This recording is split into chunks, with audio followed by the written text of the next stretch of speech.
What's up, Wipeout? How are you?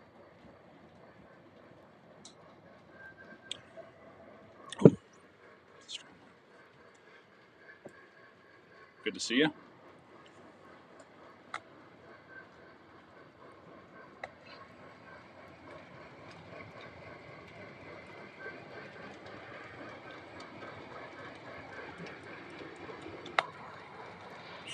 Andrew, how are you? Good evening to you. Should be a fun one tonight.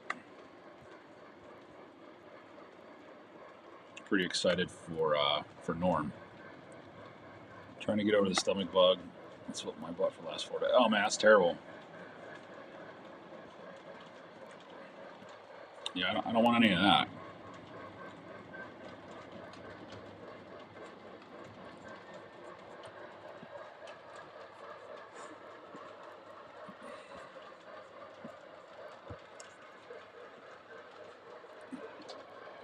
Okay.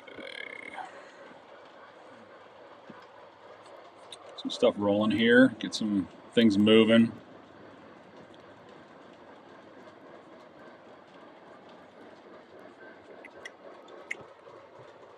What's up, Train Addict? How are you? Happy Wednesday. Another day, another day. Let's go. Literally Many Projects is here. What's up? Let's go indeed. It's going to be a fun one. Don Peck, how are you? Don, I think I saw you on Friday at York, if you were there. I'm pretty sure you were there. I feel like I saw you. I walked by you.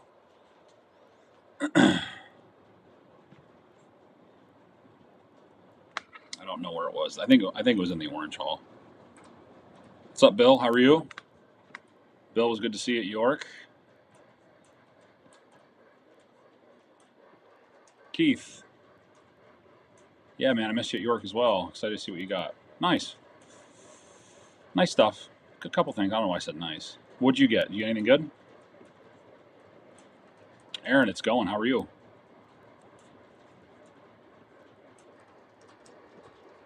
How was York for me? York was good.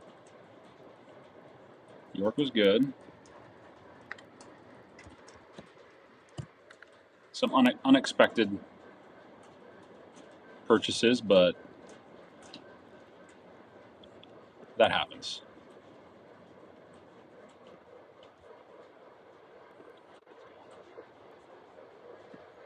But all in all, it was good. Radar, what's up, man? Happy Wednesday.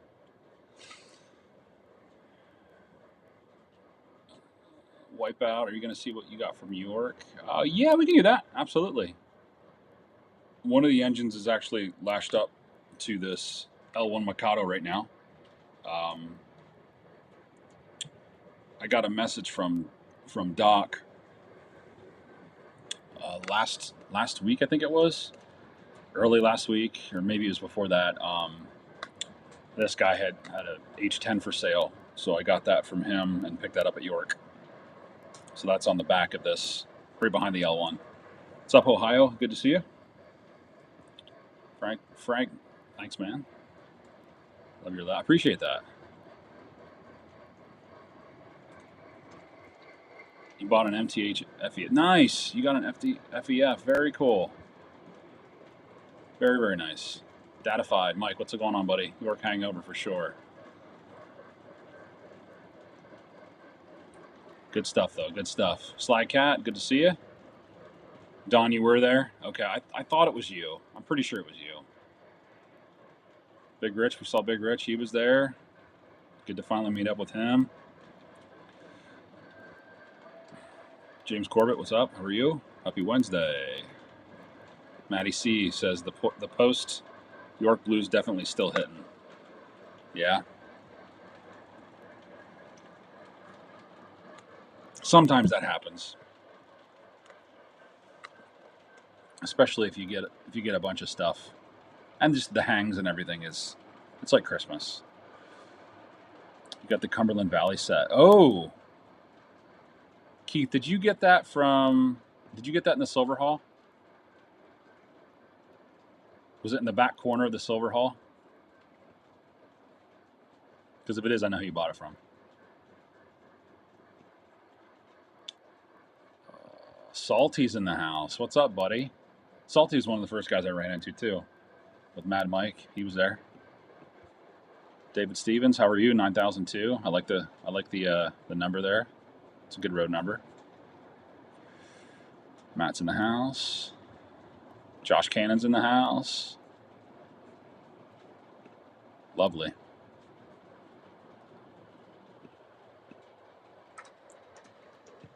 Beautiful, beautiful.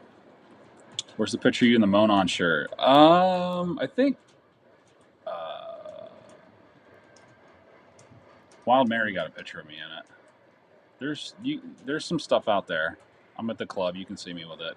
There's a couple posts. I don't know where they're at, but I had it on. Sleeves, what's up, buddy? Good to see you. Great to hang out with you at York as well. Sly Cat says, saying hello to everybody. The Super Smoke. I've been hearing about this stuff. Anybody get any of that?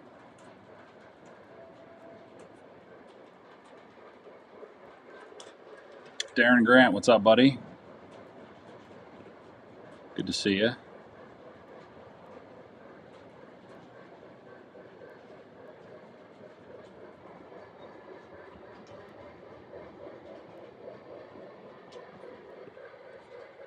Yes, guy in the back corner. I'm glad that you got that because I was actually going to call him about that today. I think I might know what you got for that. Mike, what do you think of the whistle? On the H10? It's a Pensy Banshee. Or the whistle that you made. That thing's insane. Yeah, if that's what you're talking about. I'm pretty sure that's what you're talking about. Yeah, that's insane. Pop-Up's Train Room, what's up? How are you? Happy Wednesday? Yeah, you couldn't miss Big Rich at the show. He even said, he's like, I'm the only Mexican in here. It was hilarious.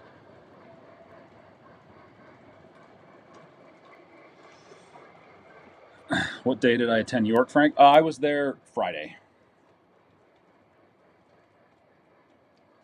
Vision. You were looking for Vision Line? I was looking for what was on my list. Not really on my list. It was on my radar, I should say, for a Commodore. But I couldn't find one for a price that I wanted to pay. Gersbowski's had some for a decent price, but I couldn't find. They were gone by the time I got there on Friday. But they had some of the fantasy stuff, the Halloween. I think he had a Christmas one, but other than that, there was no prototypical ones. Got a picture of the muffin shirt. We did. It was. York was a really good show. It definitely was. Yeah, man, it was an inside gag thing that I told a couple guys a couple weeks ago that I'd wear a Monon shirt. They'd have to pay for it, and by God, they did. They made it happen. So yeah, I wore it. I'm a team player.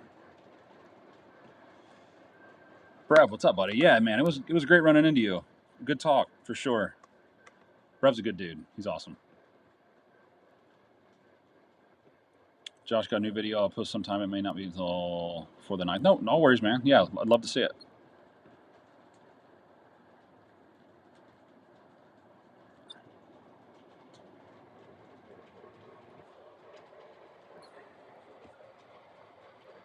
No tacos. No tacos. I thought they had a taco truck out there. I'm going to be able to see the big boy twice. Just saw the route. Yeah, I was looking at it. I might get 2 chances as well. One for sure down in Reading. Is it Pittston? In Pittston. But I would like to see it at Horseshoe Curve as well. Pop-ups would like to go. Oh yeah, we'd love to see it at the October show. We'll be there. I'll be there as well. I'd like to try to go for 2 days. It's just hard to do. Because my wife goes with me, and I don't want her to have to take off too much work. Plus, we'd have to get a hotel and stuff like that, and I don't know if we really want to bother with that. But you never know.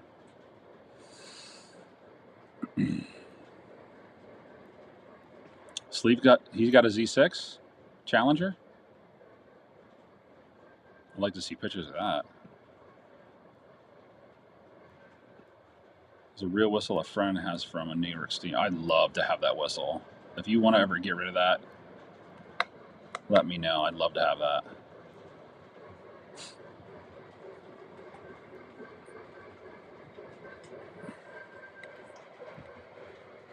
Need to do a big group. Yeah, it's so hard sometimes because everybody's all over the place.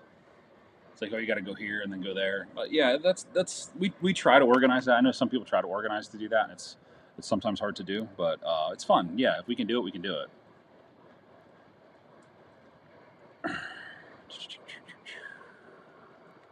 Ryan Merrill, hey man, what's going on, dude? Good to see you.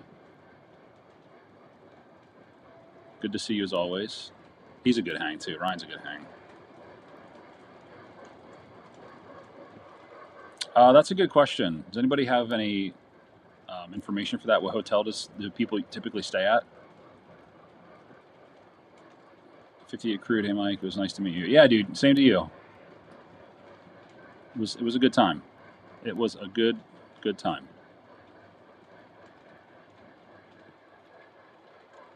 Let's see, 4014 in Springfield, Illinois, at Amtrak on July 18th from 10:45 to 11:15 a.m. And Horseshoe Curve around the Altoona, PA. You have to get it's such a weird. The schedule's crazy how they have it down to things moving a lot. I hope it doesn't break down. Brev's been running that one a bit. That's nice. I know Brev just got DCS.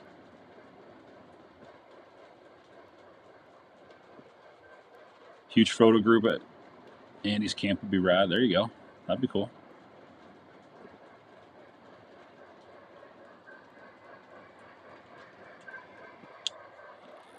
Captain Andy had it figured out this year. From the pictures that I seen, he knew what he was doing. Dwayne, my buddy, I'm going down to Hershey to Nola. Nice. July 7th and Enola July 8th to up to 322. That's going to be a good one. That's going to be a good one. I'll have to get a hold of you, Dwayne. We'll have to see. Maybe I'll try to figure something out. You and I can do something there. That would be cool.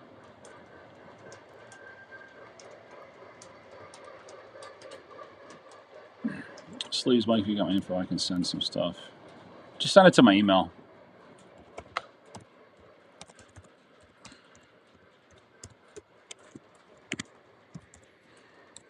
I'll put my email in here for you guys. Yeah, just send it to my email, Sleeves. Radar, don't forget. Thanks, Radar. I appreciate that.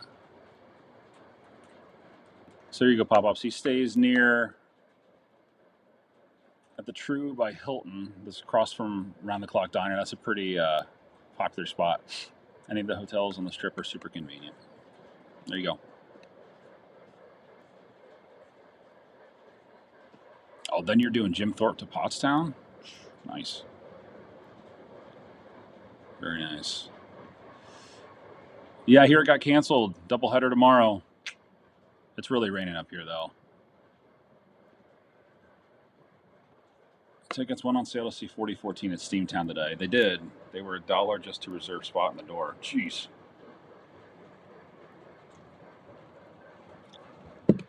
Lord.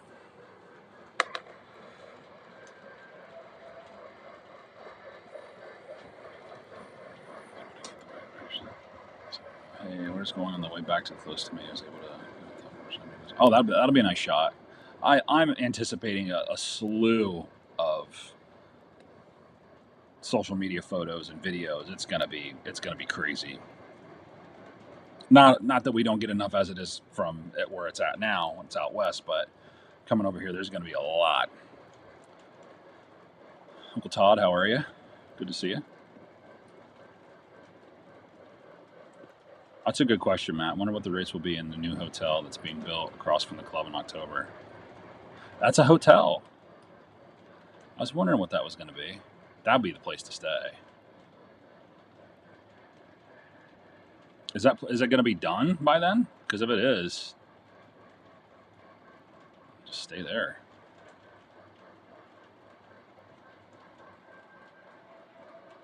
Got to test the 2014 Vision Line Big Boy for the local dealer today. Nice engine. Very cool. Getting more big boys tomorrow. More announcements. We need to rent a boat in case it goes over the Rockville. That would be cool. We need to rent a boat. I like that.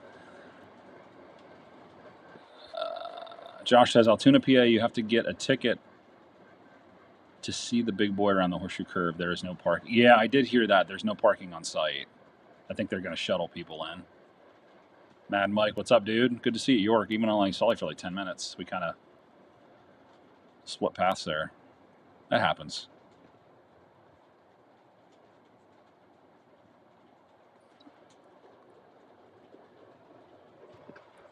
Uncle Salty and Tattoo's wife. It was awesome meeting them also. See if I can bring my wife. Nah, I'll bring some girlfriends. Jeez. I'm such a jerk. Trina. Yeah, man, go Flyers.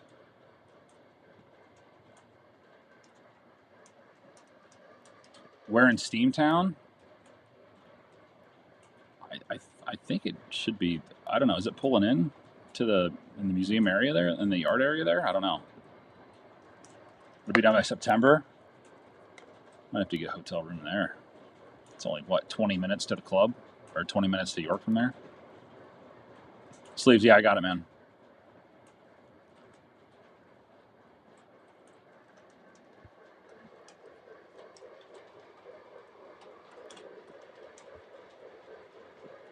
What's up, Tim? Good to see you.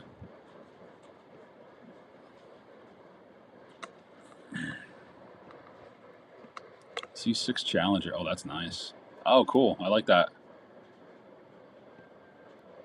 Very nice. Oh, that's super nice, dude.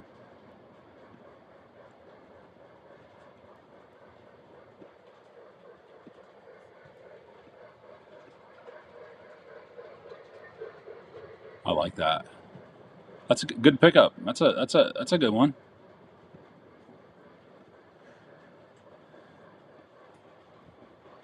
On display at Steamtown. Okay.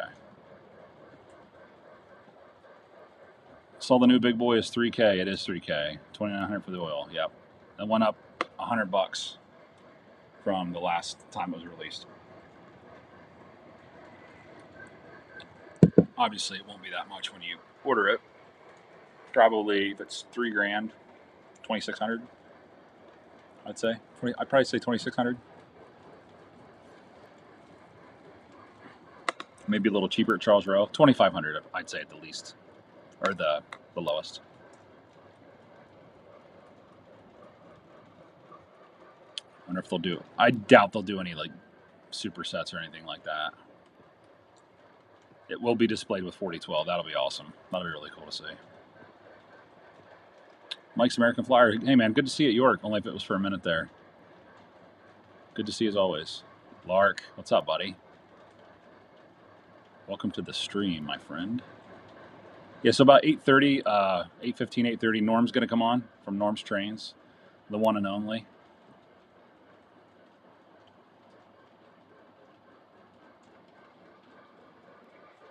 So that's going to be fun. I'm pretty excited to have him on.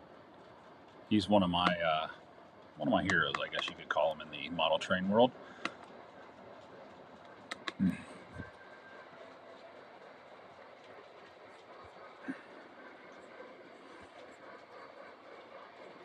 So MTH has the big boys coming out in ONG, and then Lionel has the Lion Chief ones coming out, and now they have the Vision Line ones coming out again. Crazy. That's just, everybody's doing big boys. Holy moly. Aaron has 2. I have 1. I would like another one.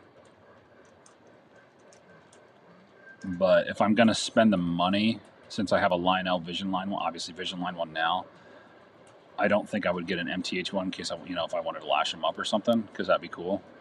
So I'm gonna have to probably bite the bullet and get a Vision Line one, another one, maybe 4004. We'll see what other ones they release. I'm sure there'll be a slew of custom runs. Salty grabbed. You got a Z6 too. Nice. That's all. I don't think I really talked to you much about what you grabbed. You had bought something. I forget what you told me you had got on Friday morning. You got it on Thursday, and you weren't done yet. So you must have got it that day or Saturday.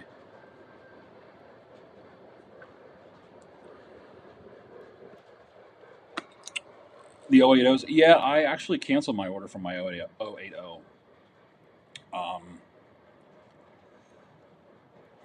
Because of York. Friday, obviously I was there at the show Friday. They had invoiced me and they were shipping out the 080s that same day. So I was like, it was too much. So I just called them up and they were cool with it. Maybe down the road. But not right now. It's the last time you see big boys for a while. It's crazy, yeah, because we just got them in 2023. So it's 3 years. I mean, especially for Vision Line. So I'm assuming that's the Vision Line for this year. Or that's going to be the Vision Line. Well, they had one in the January. So I'm assuming they won't announce one till next year now. Maybe not. What's up, Sean? Good to see you. Oh, you have what's the difference, Aaron? Is there a big difference between the Legacy one, like that you notice visually? I mean, obviously it doesn't have all the smoke features, but do you notice a huge difference between a Legacy and a Vision? Yeah, man, it was great. Of course. Awesome as always.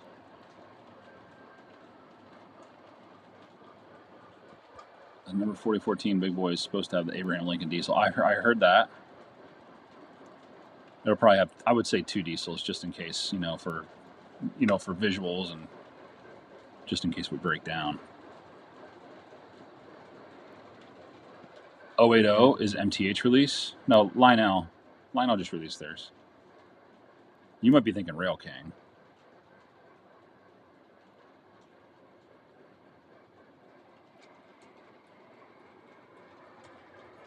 I missed Brev's comment here. From price comparison, if you want the cheaper one, sure. I think the MTH one's like 17 something pre-order. Well, whatever it is now, it's 1700. One is going to be budget friendly. Yeah, a little bit. You're going to save probably $100 from the Vision line to the MTH one. What features on the new Vision line? I don't think there's not going to be any new features on the new ones. I think it's just going to be road-specific details, especially for the 4014.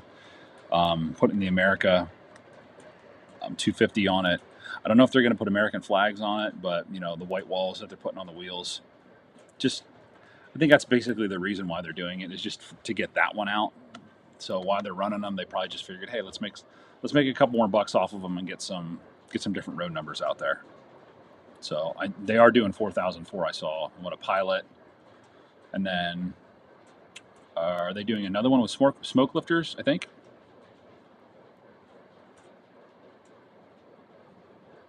You think MTH makes a better big steam? That's interesting. I don't know if I agree with it, but I think it's interesting. I do like their details. I will say that.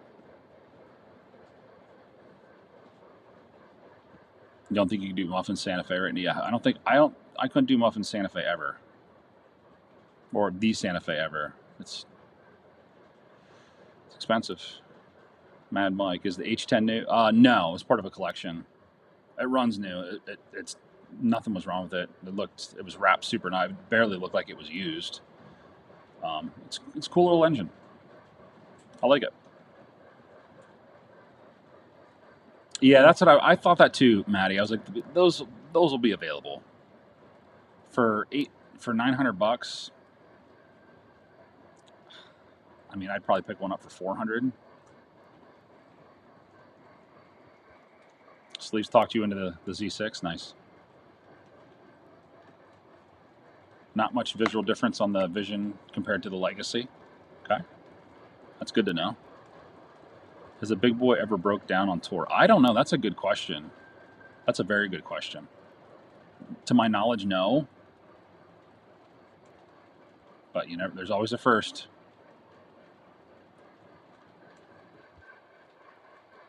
That too. They use the braking dynamics on the diesels to keep it at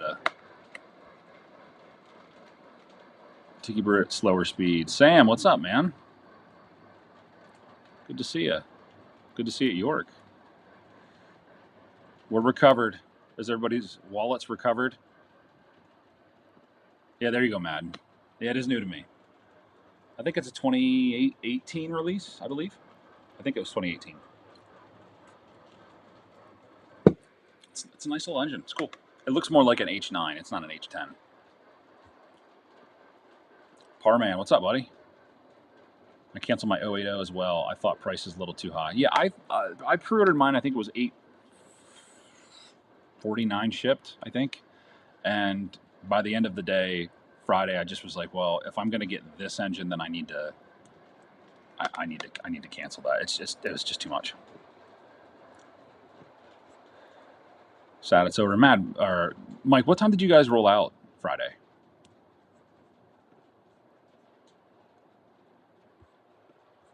Darren, the big boy has never broke down. Knock on wood. There you go. York Patrol hitting hard. Train Addict, he has a lot. I did see he has a lot of Hudsons. I was tempted. There's just too much stuff coming out. There's way too much stuff coming out right now for me. It's almost, it's exhausting.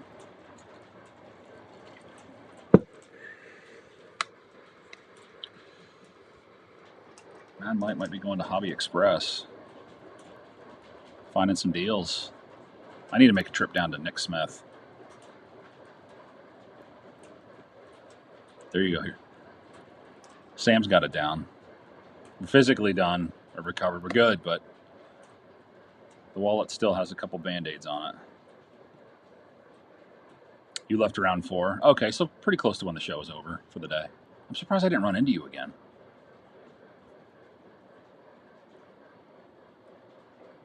That's crazy.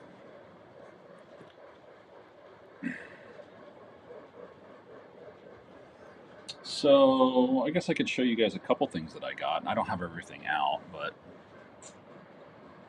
I can show you these.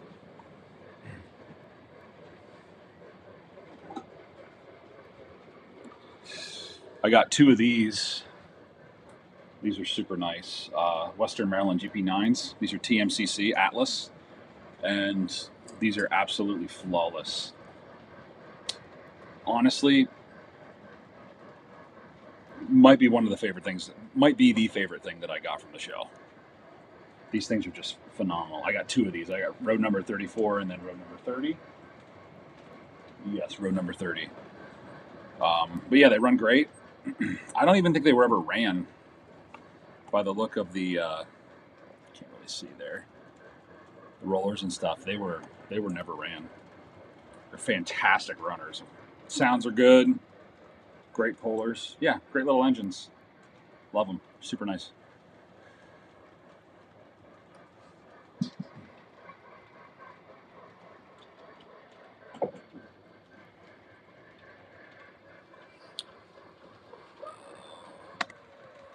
Harman, Muffin's code still is active. $300 off is a pretty good deal. Does he already have them discounted without the code? Because I feel like he did. I think he had sent out an email today. Where's it at here?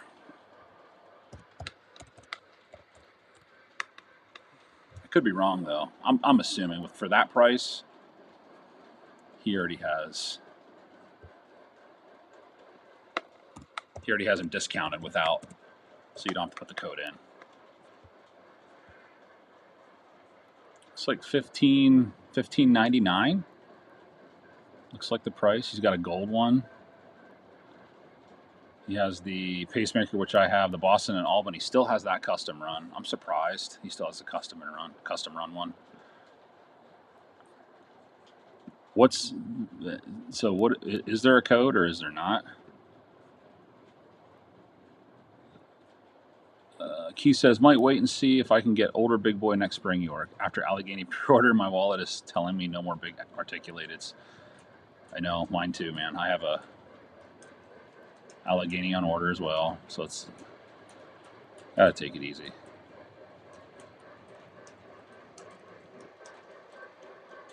Yeah, that's what I was thinking. Ohio is the same thing. I think that it's already reduced on the site.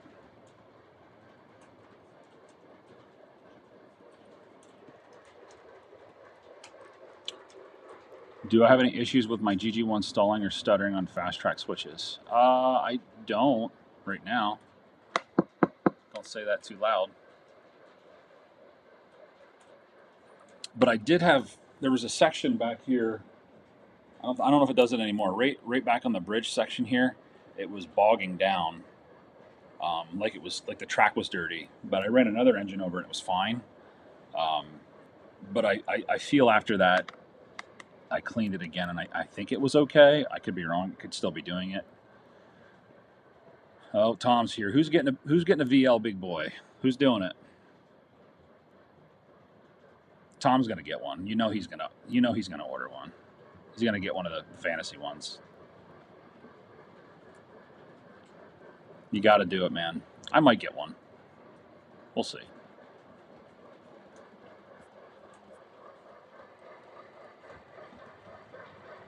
Too much stuff on pre-order. I gotta try to cool it a little bit.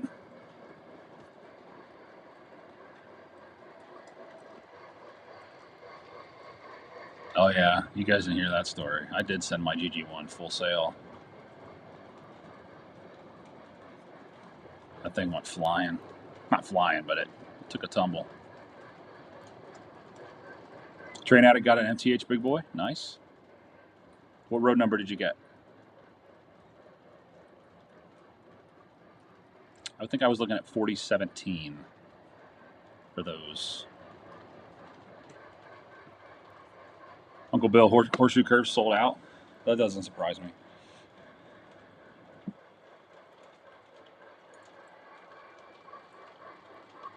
Crazy.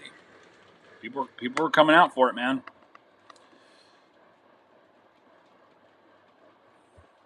Trainmaster, sorry you're late. How dare you? You're banned. Nah, dude, you're never late. I gotta see what they're gonna ask for them dollar-wise. $3,000. $29.99 is the price, buddy. Retail or MSRP for coal. $4,000 or $3,000 for a coal.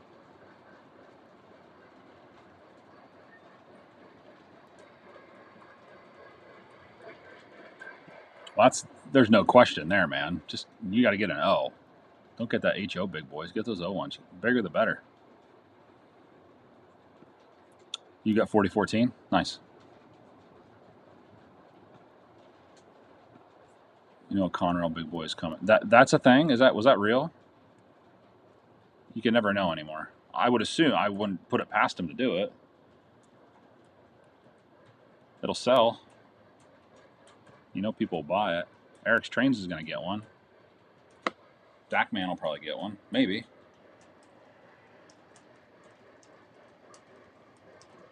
You're banned for a week, Trainmaster. No. Next week, yeah, we're having Trainmaster on. So don't miss it. Stay tuned for that one. It's going to be a fun one as well. Excited for that.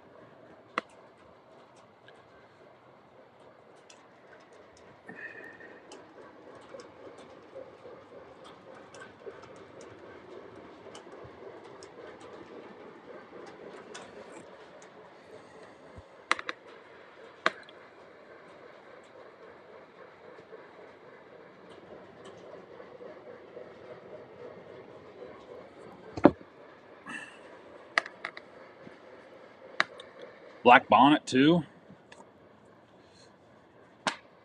Pat's trains, baby. You know there's going to be some custom runs.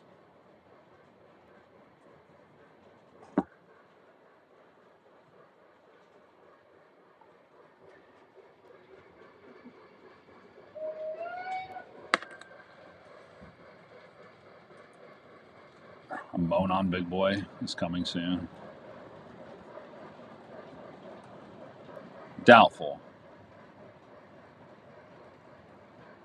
If they do a blacked out big boy with no lettering on it, maybe the Muffin Man will put one. Put a Monon. Get some Monon on that thing. I'd like to get a Lionel 4014, but I'm not sure I can swallow the price. Plus, it would be out of place on my PRR layout. Nonsense. You could still do it.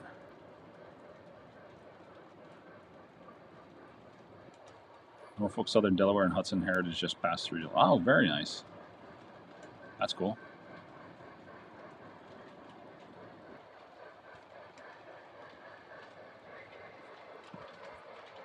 Custom runs. Yeah. I'd be curious to see what. There's going to be some crazy ones.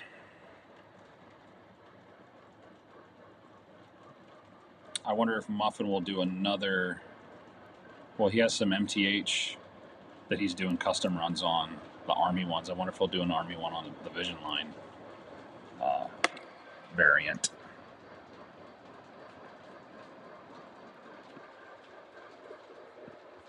Trainmaster Black Bonnet paint scheme that might be a little too much on that, but it would probably look neat.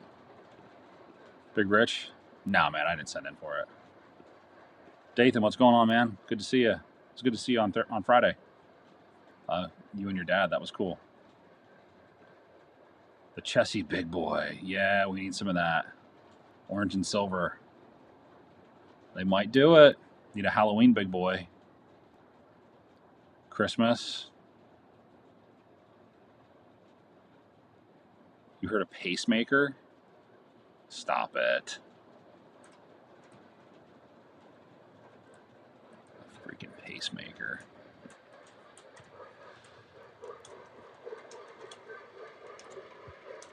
There's no way. I shouldn't say there's no way. There is a way. Told some Facebook to do a video of Big Boy going around the horseshoe curve in Altoona. Oh, they will. There'll be a lot of them. Don't worry. Don't you worry. There'll be plenty.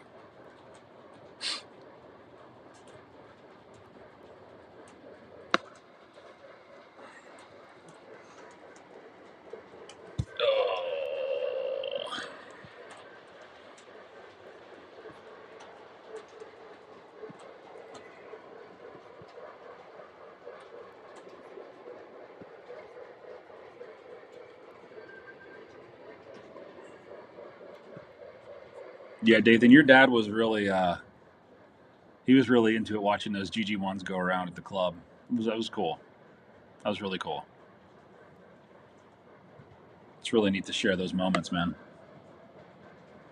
He was talking to me about when he got you I think he said he got you a Williams, I believe, way back in the day. He was talking about that. It was cool. Cool stories.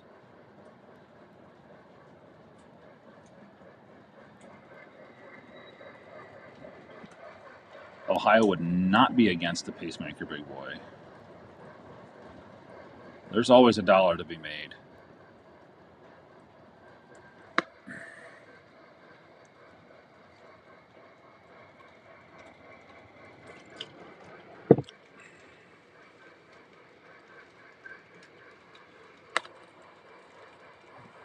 Yeah, I think there's cameras up there.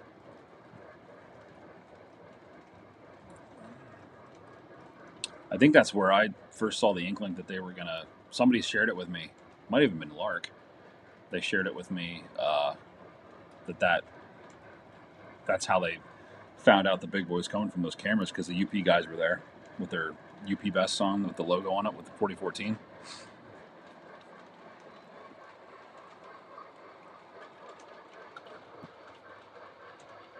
Yeah, that's cool. Yeah, he was in heaven, man. It was really neat. That's what it was. The Williams semi-scale Williams GG1. He's the one who got it for it. Yep. Yeah, he was telling me the story about how he got it back, or maybe it was one of his or something. It was cool. They're just trains, but they tell a story.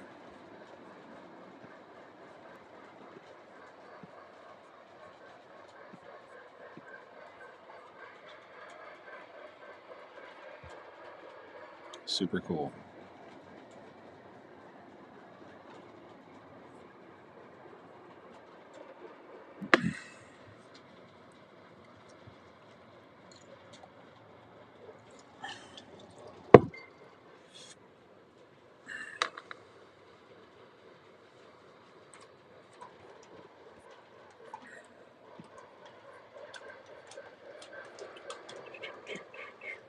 Well, they sold one of the Hudsons that I was looking at, 5315.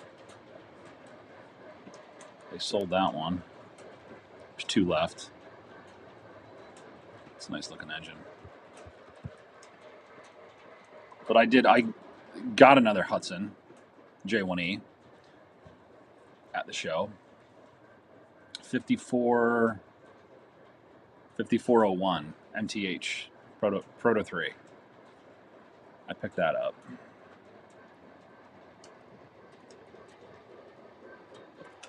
Oh, you're good, Dathan. Be safe. In Springfield, Illinois, when Big Boy is going to stop in Springfield, and I'm going to get Ed Dickens' signature on my UP hat and also my train whistle. I have to. That'd be cool. That'd be cool.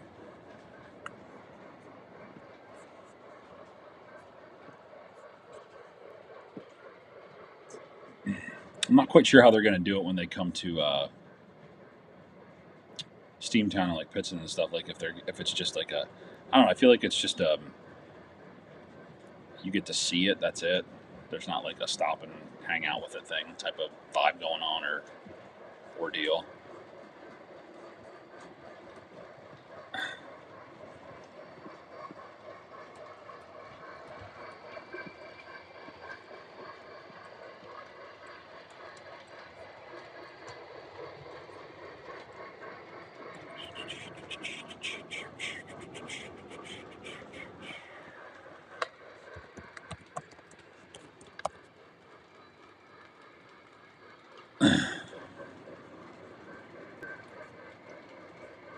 What's up, Doc? Whatever that gibberish you're saying there.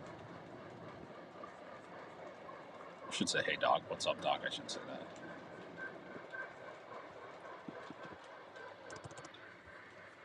$16.24 for a Vision Line Hudson shipped.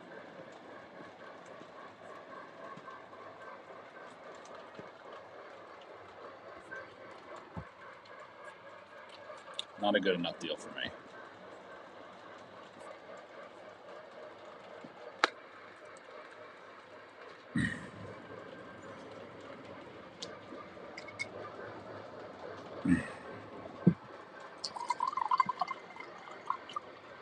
I was looking at I do this often. I know some guys look at certain websites every day, but I try to keep tabs on the Lionel store site for because they usually have the shipping dates on there or estimated arrivals.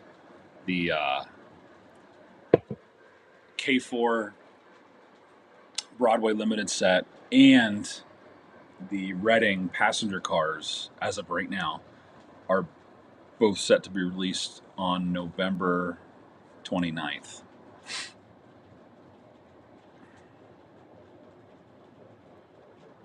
Which is not good for me. Because that means a K4 and 10 passenger cars. And with the Reading, that means 8 passenger cars. So that's an engine and 18 passenger cars in one order, if it was to fall that way. How awesome would that be?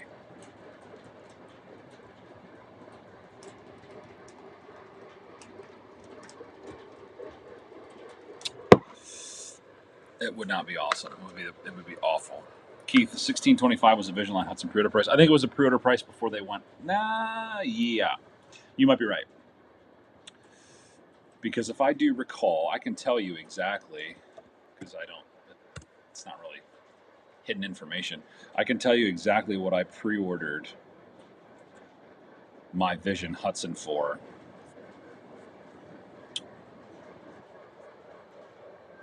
With now this was the pre-order with Charles Rowe. So it was a little bit, I think it was like $100 cheaper or something like that. It was $15.24. That's what it was supposed to be. $15.24 was the price. So yeah, that makes sense, Keith. $100 cheaper than that.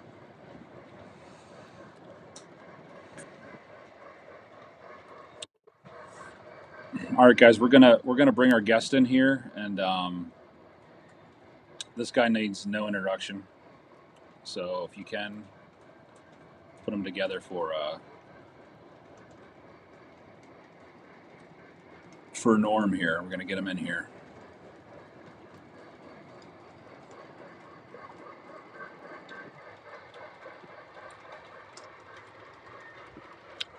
Big Rich is gonna sell us Hudson.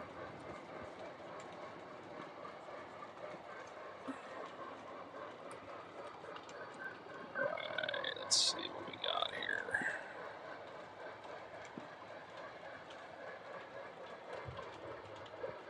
Let's cut this off.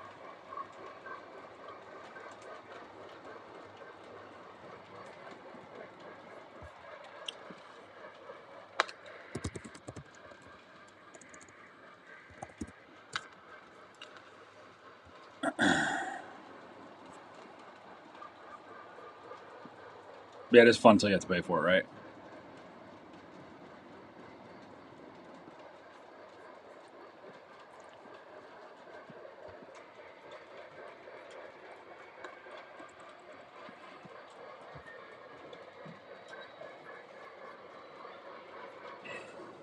Stand by. We're gonna get him in here.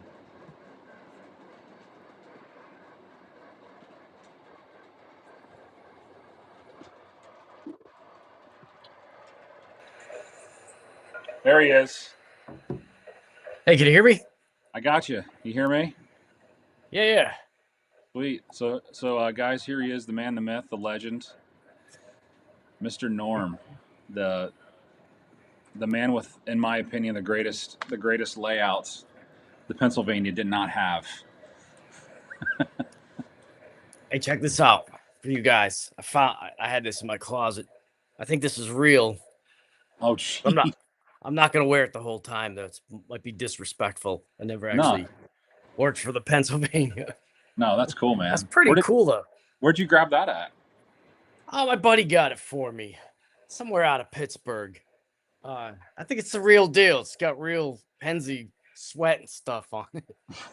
But I'm gonna use this someday as to make my little 3D printed guys, you know. But yeah, I thought that was kind of cool. You're gonna template off of that. How do you do that? Yeah. When you 3D print off of something like that? So I just did it finally yesterday because that Santiago guy he's talking about how to use Chat GPT or whatever to generate the image, which then you run into like Meshy, or I'm using Tripo. So Okay. I use Chat GPT. I made this guy already. It's a it's a bartender. He's cleaning. Actually, I don't know if you can see that real well, but it rendered out real nice. He's actually cleaning a beer mug, and he's got glasses. And so that's super cool. Start doing some more advanced stuff, I guess. I don't know. I want my own figures. I'm working on some tower operators right now, and yeah, it's pretty fun, all this tech, you know. So what are you using for a 3D printer now? You used to use an Ender, right? Yeah. For the FDM stuff, I have a K1C. and that's for like the KD mounts and KD adapters and circuit board mounts and some like structural stuff. Very limited detail part use anymore. Right, I'm right. and I've got a rather elderly Mars 3 Pro Elegoo, and it's still Okay. good. It, it's fine, but I'm really overdue to upgrade that. Maybe this summer, There you you know, go. maybe this summer, so I can start getting some higher quality prints. But it's been fine so far. I have like a pretty high threshold for tolerance for crappy parts anyway. Depending Yeah, on how I use them. And if you compare some of the stuff that you can do in your home now to like Berkshire Valley parts or yeah, Grant Line, some of the Grant Line parts that are like spun cast, it's fine. I mean, I kind of compare it to that sort of stuff. I'm gonna right, try to right. mute this engine here, but What do you got running tonight, or what do you got on the layout? see, I got I'm running my dual Mohawks. They're out there somewhere. Oh, I gotta make nice. uh I don't have the sound turned up on them because they're kind of obnoxious. They're off in the distance. And I was just thinking around with my Blue Nami A5 here.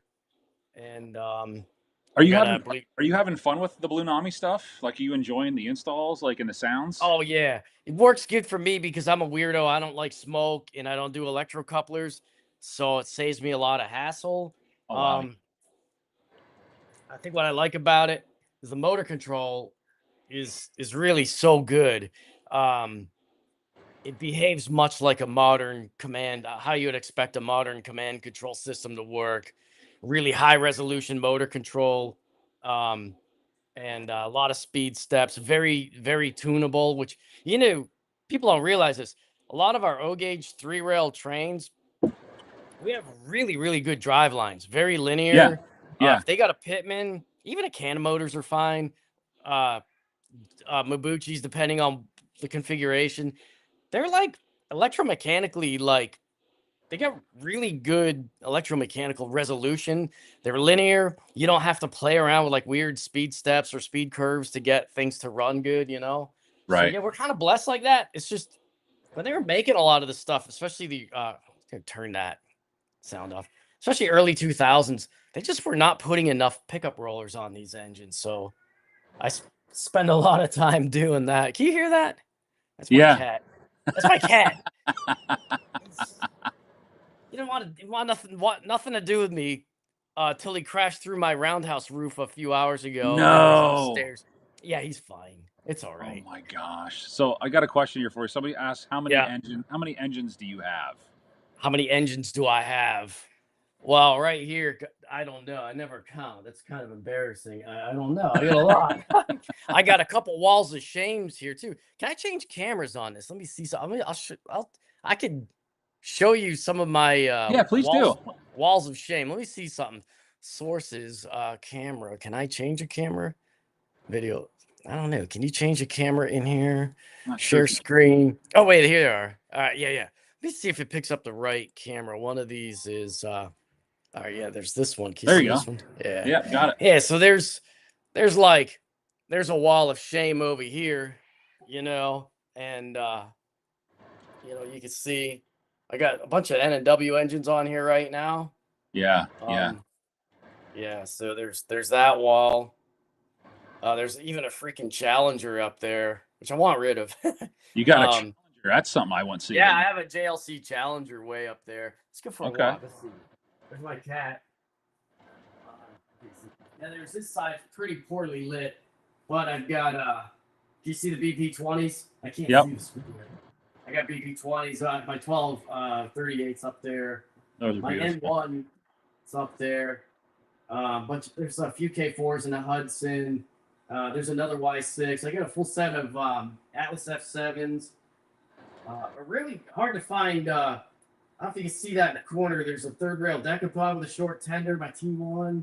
Yeah, Okay. there's a few engines, and my engine yard right now. I got my third rail M1s, B&O Q4 sitting over here, MTHH10. I think both of my Q2s are here on this layout. Nice. My Alleghenies lurking back there, got a B6. What's in the roundhouse? Probably my J1As. There's one sitting outside there if you can see it. This is about Do you maybe have a 5. favorite Penske steam that you like the most? Right now, I'm real partial to my M1s, man. I really Yeah, like M1s those. are beautiful.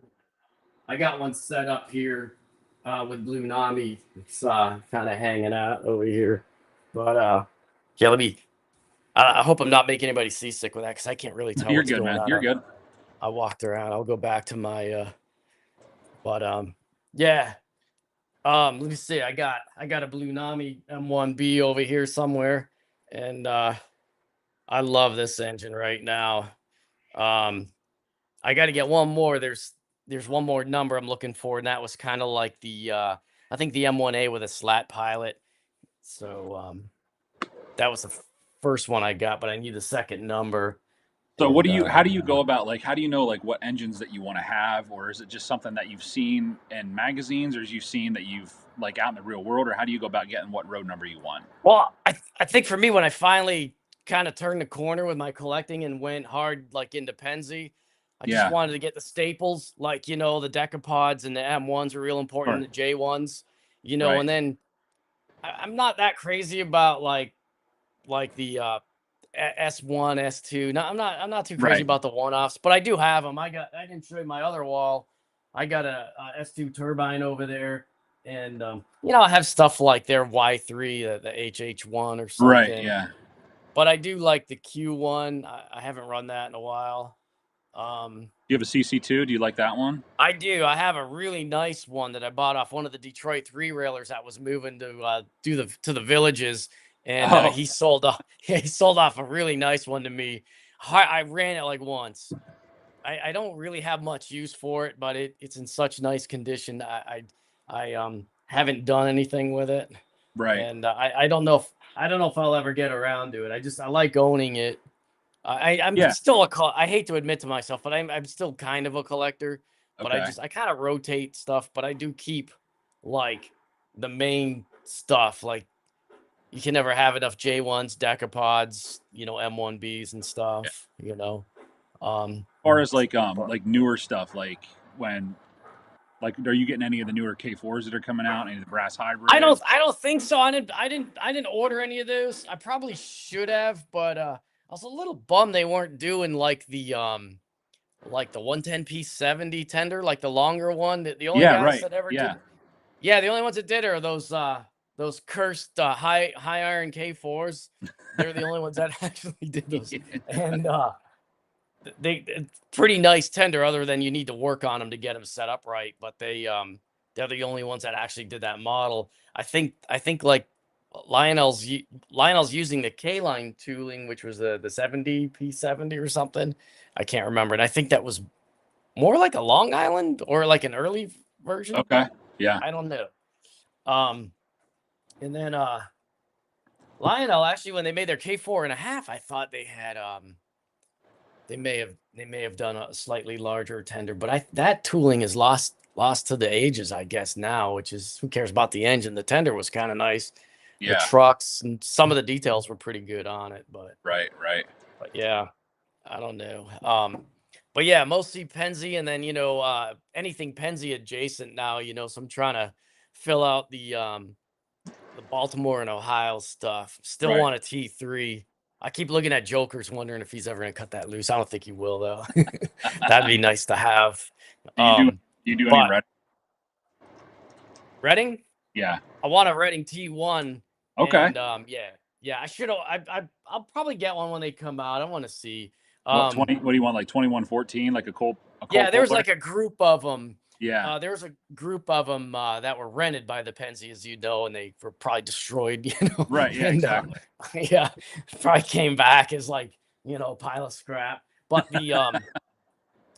um, you ever watch those Penn Valley Oh Railroad yeah, all the time. Yeah, they're videos? great. Yeah. Yeah, there's really good footage somewhere near Sunbury of a M1B and a T1, double headed, I did see and that that they were lashed up. I yeah. was like, that's Doesn't that weird. look good? I want that so bad. So I want to Yeah. do that. I should order one of the T1s.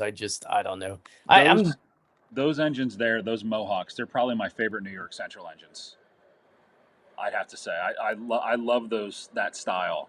They're beautiful. So somebody, what had happened was I sold off all my New York Central. As soon as I did, that Legacy Hudson came out. Like, Yeah, was that early? Was that the end of 2019? I thought that was. And I so I think.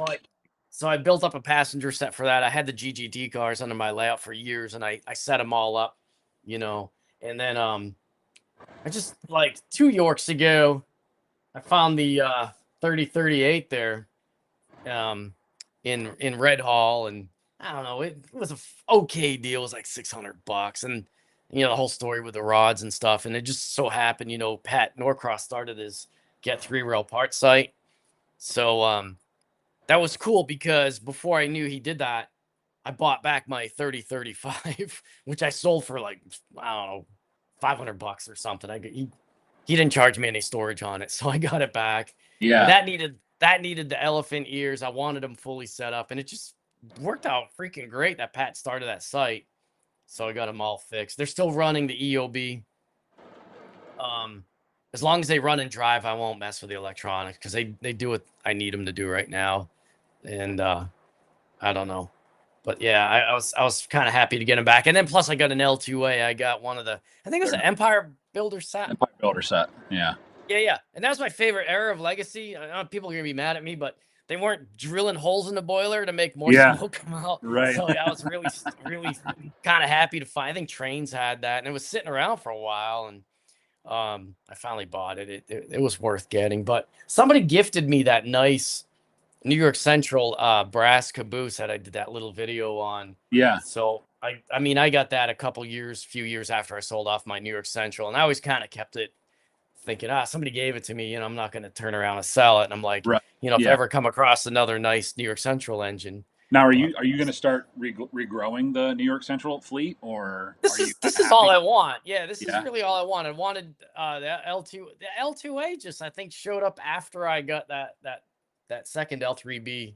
Um So just kind of all worked out. I might have to build like another New York Central caboose. It's kind of amazing that you can't buy like a really good proper setup 3 rail scale New York Central caboose. You can get kind of close with those newer Rail Kings yeah, or Premier. I think they did that shop up in New York did them. They're pretty nice, but I don't know. It's kind of crazy that you can't just get proper cabooses and 3 rail O gauge. They keep telling you, we just can't afford the tooling. Here's another yeah, hot right. dog engine. So Yeah, take a couple more hot dog cheeseburger engines. We right. can't get you a proper caboose though. Here's Polar Uh, Express everything. yeah, I mean, by all means, here's another thing you can paint. Um, you know, whatever you want, Right, SpongeBob or whatever they're, you know. But right. I don't know. Now, as far as like So diesels, like what's like your go-to diesel? What's like your favorite um, diesel? You a centipede? You like the centipedes, the PR I centipede? do, but I hardly run them. They're kind of overdue to come back. They got to go through the Yeah, shop again. They got electric railroad in them, and some generic electric railroad set up as a second, just sounds in the second unit. They'd be really good for Blue Nami because I think Blue Nami does that dual prime mover sound, and I gotta listen to that a little more to decide if I want to do it. But it would only be like $400. You can yeah, get those like those are Proto ones, and you can get them for like $350. That's kind of a steal for what they are, and you could put a couple $100 worth of electronics in them and get them to run right. But they're kind of due to get refreshed. They were yeah. KDI'd years ago, but I got those BP20s. I don't know if I'm going to get to those anytime soon because that's going to be a big project. Each one has a unique issue. They'll have EOB. One, the sound works and it runs. The other one, sound doesn't work and it runs, or the opposite. And the one that the B unit in the middle, I don't know what it does. It just fights with the other two. So there's a lot of work that needs to be done on those. But man, those things are wild. They got like huge steel, like a block of steel in each one. No They're kidding. really, Wow. really heavy. Now, were those like? Can And you? How hard is it to put like Blue Nami in those compared to like a steam that engine? probably be easy in a diesel. Like I did some Jeeps here.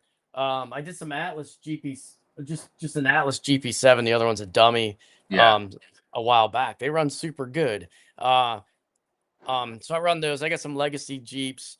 I run them for a while. I'm mostly into Steam. I got those Atlas F7s. I have a full set of Atlas Erie builds, and those things run really good. And they Yeah. all have EOB. I ended up putting power jumpers that came out through the doors. The doors open in those in the diaphragms. So I was able to power them all up because they only had 2 pickup rollers a piece, and like typical Atlas from 20 plus years ago, Yeah. any speck of dust would shut them right off, So, yeah, I got those, but trying to think what else. I Did you should get get any? those Did Atlas you get F7s anything out, at man. York? Did you find anything at York that you liked, or? I did. I posted my my haul there. Some of that was from a collection my buddy picked in Pittsburgh too. But Okay. yeah, I got a lot of stuff at this York. Well, you're always kind of bumming on April York, it was, it's Yeah. gonna be slow and dead. And I always end up finding stuff. I'm like Mr. $30 freight car, any like Weaver brown box car for $30. I Yeah. just buy them, I stack them under the layout like bricks, and when I get, like these here, if you can see these, Yeah. these were a bunch of these have been on the layout forever. These are just some intermount kits. All underneath my layouts filled with stuff like this. But I bought somebody's legacy A5 from the Discord. And it's like pretty well mint. I was running it the other day. I just took it off. Um, I bought a I bought a Williams 44 tonner off of Ryan. It didn't make it home. Didn't make it all the way to Detroit though. I was like, my buddy Kurt was dropping him off in Pittsburgh. I'm like, why don't you just take this and do something with it? I don't want it. So I traded it for All this, for one a of remote. these. Nice. Yeah. Anyway, nothing against a 44 tonner. I just wasn't in the mood to mess with it. I got a bunch of freight cars and details. There's a guy selling like way back in Whitehall. He was selling little baggies full of like Berkshire Valley parts and just stuff like that. Um, but yeah, it was pretty good haul, for York. I Sure. was really jonesing to get another engine. There was funny thing in the pre-show Ryan's haul, there were purple haul, there were 2 third rail J1As, the number I don't have. One guy wanted 675, almost $700. It was beat. The other guy wanted 475. I offered him like 380, did like ignorant proposal on him, and Yeah. he just started. I don't know. He just, oh no, these are my brothers. I'm gonna buy them. I'm like, well, you want to meet me like halfway or something? Yeah. Like, Right. cure Yeah. me. I Right. always hit him with like ignorant proposal. Like, I don't know much about these. I heard they're terrible. I'll give you a $380, 380. And I don't know. He wasn't having it. And then he just kind of got weird. Some of the dealers there, they do get kind of weird They will. sometimes. Yeah. Like, Yeah. It it's depends like, on. You never know who you're gonna hit or who you're gonna talk to. Like, you don't want yeah, to insult them, but then it's you it's kind kind of of. fun. Yeah. Right. Yeah.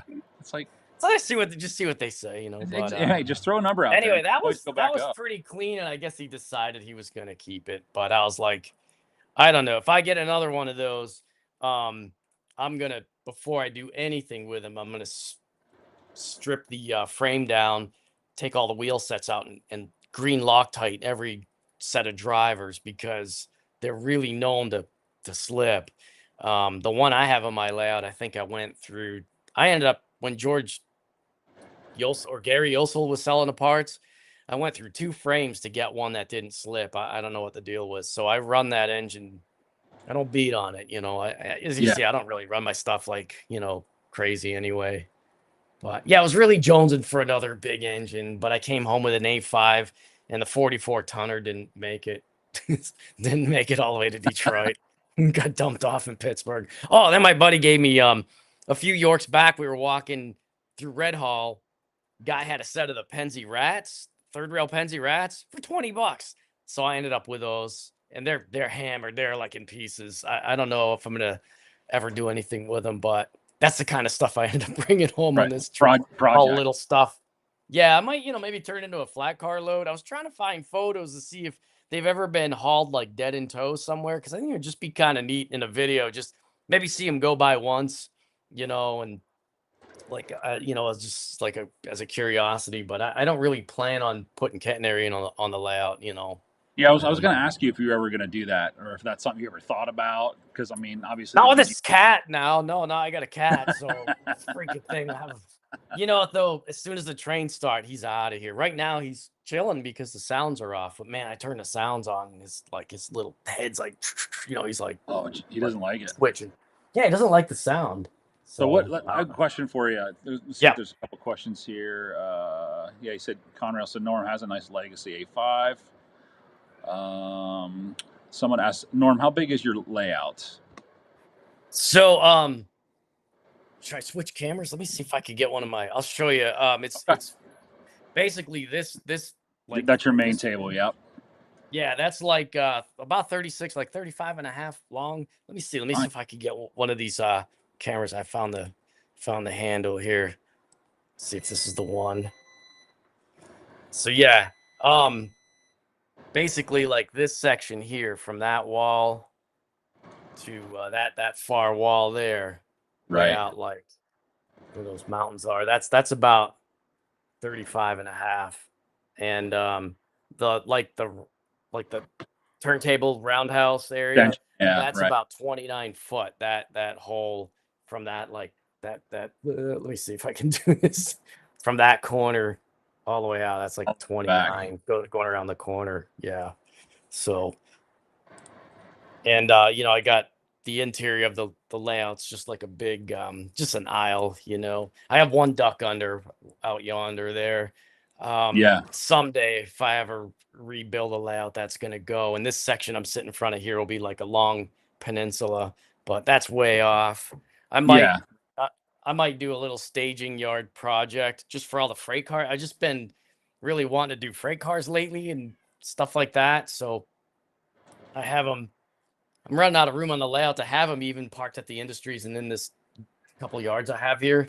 And I got like a rolling train barge with a bunch of cars on there, but I'm probably overdue to at least put like a stub end staging Right. in my utility room. I think that When would did work. you break? I guess break ground on this particular layout that you have here with this current setup the way it is. Um, Because we've seen some videos of stages of what you did yeah, before, yeah. but the final product that we're looking at right now, how long is that? When did that start? So I think let me see. I think it was like summer of 2013. I did Okay. prep the basement. I painted the ceilings black. It was that winter of before that, like the winter of 2012. I had it all drywalled and prepped. I had the shop kind of reconfigured. Um, and that following spring and summer, I started getting the wood down here and did the backdrop first and messed around with that. And I think it was like by February 2014 when the layout took shape where it was running, where it was like, mostly plywood and stuff. And from then on, a couple years later, like within a couple of years, it looked kind of presentable. Then over time, I bulked out a section. I moved some Yeah. stuff around, Yeah. Yeah. Yeah. but yeah. But And what the was your like, what was like your what's your inspiration for like we know like you're mostly diesel transition era yeah, is like your time frame. Like where did you get the idea for what we're looking at? like Pennsylvania and Toledo, Detroit, like scenery like that, like Yeah. Appalachian scenery and like Okay. Upper Great Lakes industrial, northeastern. So yeah, that's where that look comes from. A lot of Pittsburgh and Detroit type stuff, Okay. and yeah, I mean that's where that came from. That started with my layout that I had before this one too, and I started like learning how to scratch build my own buildings and stuff. But that's where I came up with all those ideas. Moving to Detroit, I moved to this area in like 2000. So when I was first working on the layout before this one, I would spend me and another buddy of mine um, would go to like Detroit and like on a Saturday and just drive all around, just taking pictures of crazy shit, and Yeah. so yeah, that's where all that inspiration came from. Um, and then yeah, kind of settling in on the steam era. it was and honing in on the Penzi was just I always liked Penzi. I moved to Pittsburgh in the 90s. I spent most of my Okay. Okay. 20s in Pittsburgh. Yeah. So always kind of stuck with me. And yeah, it's my kind of favorite scenery and era, you know. But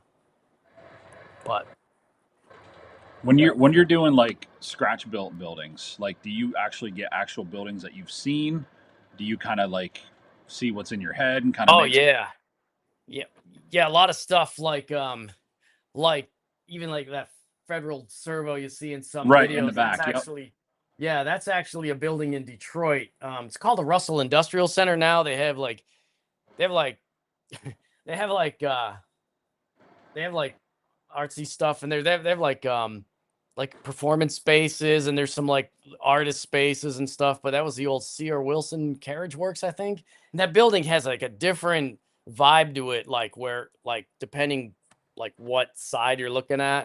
So Yeah. that that one's straight there. That's like the inner walls. Like if you actually went into like the what I call the canyon of it, you know, you're surrounded by walls that look like that. So that was from that. I actually measured those windows. I used my iPhone years ago. I figured out there's like a good measuring tool with your iPhone, and you could save the measurements as an image. So I got the back then I didn't have a laser cutter. I had somebody laser cut me those windows. They're about the right size, and like that coaling tower. That's actually based on two that are still standing in Michigan. I They're think I saw your video you did about that one. Yeah. yeah, that's like their Grand Trunk. It's a Grand Trunk prototype. There's one in Durand, which is like straight north of here, and there's one in Grand Haven, which is out like on Lake Michigan, and they're both still standing. And there was a book somebody on OGR had mentioned this book called like Evening Before the Diesel. It was about the dieselization of Grand Trunk. For some reason, had full elevation drawings of that thing, so I was Wow. able to get pretty close. It's still too narrow, like it's depth wise. Uh huh. Um, so I made it for my old layout and it had to fit between some tracks I had there. I always now that I have a laser cutter, I could probably like make Do multiple whatever you want. copies of. Right. Yeah. So yeah, if I could ever retire, it'd be kind of nice just to kind of get caught up on that stuff. Yeah, that's one thing I'd like to do. I'd like to redo that to full scale. It's Right. only like about a 4 foot, you know, it's an inch too narrow, you know. That's We wouldn't all. notice it, but But you know it. yeah. Yeah. But Let's go through some yeah, questions here and see what we yeah. got. I can't see him. I don't know. I'm not That's in the okay. Well, I'll read them off to you here.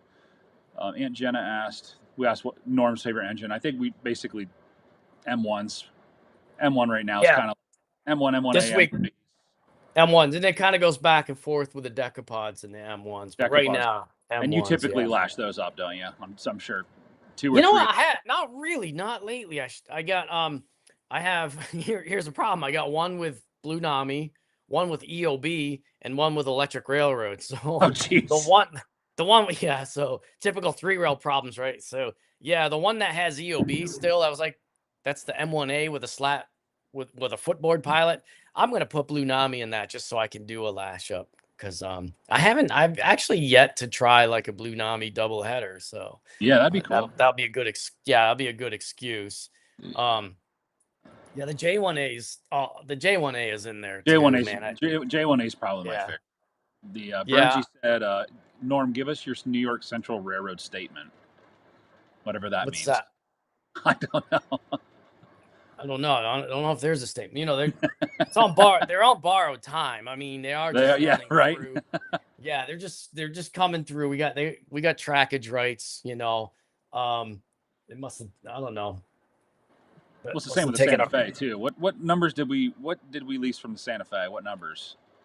Well, that was a 5011 class, 5011. and the Yeah, one I happened to get was the one that was photographed a lot, the 5022. But I think there's like right. 5035. There was a bunch of them, yeah, and Were they those were out like destroyed. Sandusky? Was a lot of them in Sandusky, Ohio? Yeah, Columbus to Sandusky, and it was really well documented too, because I think at the time that's when like your modern rail fan I think was born, like in the 50s, because they had access to cheap, you know, cameras and stuff. Right. Yeah, And you know, they knew the end of steam was coming, so they were out there trying to film whatever they as could. much as they So could. Right. yeah, I went and did the research. I found all the books for him too. There was one of the Keystone magazines I needed, I found. So yeah, I got a lot of information on. That's how I found out that I think it was the Keystone Magazine article was the one that mentioned that they stole the cushions out of those engines because they liked them. Oh my gosh. Pretty funny. And then Trainboard says, Norm is an inspiration to so many of us. Absolutely, with your detail, man. It's Maddie C says, agree with John. As someone who has been fortunate enough to have seen his layout twice, photos don't do it justice. Simply amazing work. Yeah, if you guys haven't seen, I've never seen it in person, and I don't know if I want to because I never leave. It's absolutely amazing. Let's see what thanks, else. man. Something new. Crack up Santa Fe. Us Santa Fe guys are still waiting for our seat backs. Yeah, for those logos. I should make like a pile of them somewhere by You one of should. the That would be shops. cool. Make Yeah, like I don't know who would understand it, but just make a pile of old seat cushions somewhere. right. Set them in a yard. Set them somewhere, just like laying out. Yeah. No, that's super cool. That's awesome. So, what projects do you have cooking right now? What are you working on for through the end of the year, through the summer? So I'm just doing a little kind of refresh on one of my interlocking towers. It was an old Glurcraft kit. So I'm going to do like a mild interior on it. I had to replace the roof. The old one was warped and it was bugging me forever. So I 3D printed one. I laser cut the shingles for it. And I made a mostly pretty proper tapered chimney. If you ever look at Jack's tower, that's what the model's based on. It's got Okay. like this weird tapered chimney. And I mostly figured it out using Tinkercad. I made a chimney in Tinkercad that I use for my buildings, and I got it. It's closer than what was on there. I'm gonna do a little mild interior on that, and there's gonna be like be like a pneumatic control board in there and stuff. That's why I was asking for photos if anybody had ever seen like the relay room on those interlocking towers. I'd never really seen one. So there's some big windows on the first floor. I got another kit. It's a Bar Mills kit. They make good stuff. Yeah, it's like a downtown kind of building, and it's probably gonna be another bar. It's like it's supposed to be some kind of a pharmacy, but it's probably be Oh, another I've bar. seen that. I've seen that. Yeah, that's pretty Yeah, cool. I thought it was You really like cool bars, looking. don't you? You like the bars. I think they're the best thing to model. I mean, you just think about. I mean, if I could almost, Yeah. I could probably live here. I Yeah. mean, there's plenty of trains to watch. You could there's like plenty of bars. There's plenty of places to live. They're not glamorous, but there's plenty of jobs. If you don't work for the railroad, you can go work in one of these, do Yeah. piecework or whatever, one of these factories or something. I don't know. There you go. Right. But yeah, I don't know why I like bars so much. Just a fan. I think they're they kind of got soul. If you do them right. Yeah. So I think that looks pretty cool. Now, And they'll have apartments. do you try to get down there every day to run stuff, or like tinker around, or is it kind of like? Yeah, I do. The layout is always in a state where I can run it. So if I want to blow off some steam, just come down here. I have a couple beers and just run trains around. Yeah, it's very relaxing. And yeah, it's always running. But in my shop, there's always a few projects rolling through there all the time. So yeah, the other thing I want to do this summer is probably play with my laser cutter some more. I might replace some of the background buildings that are pretty old. Not these here, but there's some further down there. So I want to get to using that. So I used it a lot last year, but it was for the Detroit Three Railers Modular Club when we had the NMRA convention. Right. But yeah, so just stuff like that. And no engine projects for now. I got like that other M1A I want to redo because I haven't run that in a while. I think it would run a lot better with Blue Nami in it, and I could do a double header. What manufactures that M1A? That's Sunset Third Rail. That's a third rail. Okay. Yeah, those were like old what? Is that? How old is that 2002 or 2003? Around that time. And Yeah, they run really well. They need work. You got to set them up. Like I think they all. At least one of mine was plagued with bad rollers. Like, I don't know what was wrong with the rollers. I ended up having to like solder jumpers to them, through the pivot. And no, they need a little help because they had EOB, and the EOB sometimes wasn't necessarily set up correctly by third rail. Like there isn't, you can kind of adjust the sensor if you have to. That's like the biggest problem. But you can kind of tune them a little bit, but um, mostly it's like the sensor setup. And that era of EOB boards like were known to just explode because they had a really terrible power pickup on them. They just came in on this little I think a little JST connector. So Mike Reagan told me the trick years ago is solder the power directly to the back of the bridge rectifier on the board, and you won't blow up the board when you have a short. But yeah, all of the EOB engines, they for the time they ran pretty good. The biggest problem with them is the first speed step. There's no like gradual ramp to it. It just goes right to it. So it looks just takes kind of off. Yeah. robotic. Yeah, it Yeah. just kind of pops to that first speed step. And depending on how you have, the more stripes you have on the motor, the slower it'll run. Right. Like some stuff like the Y6B has EOB. That thing runs really good.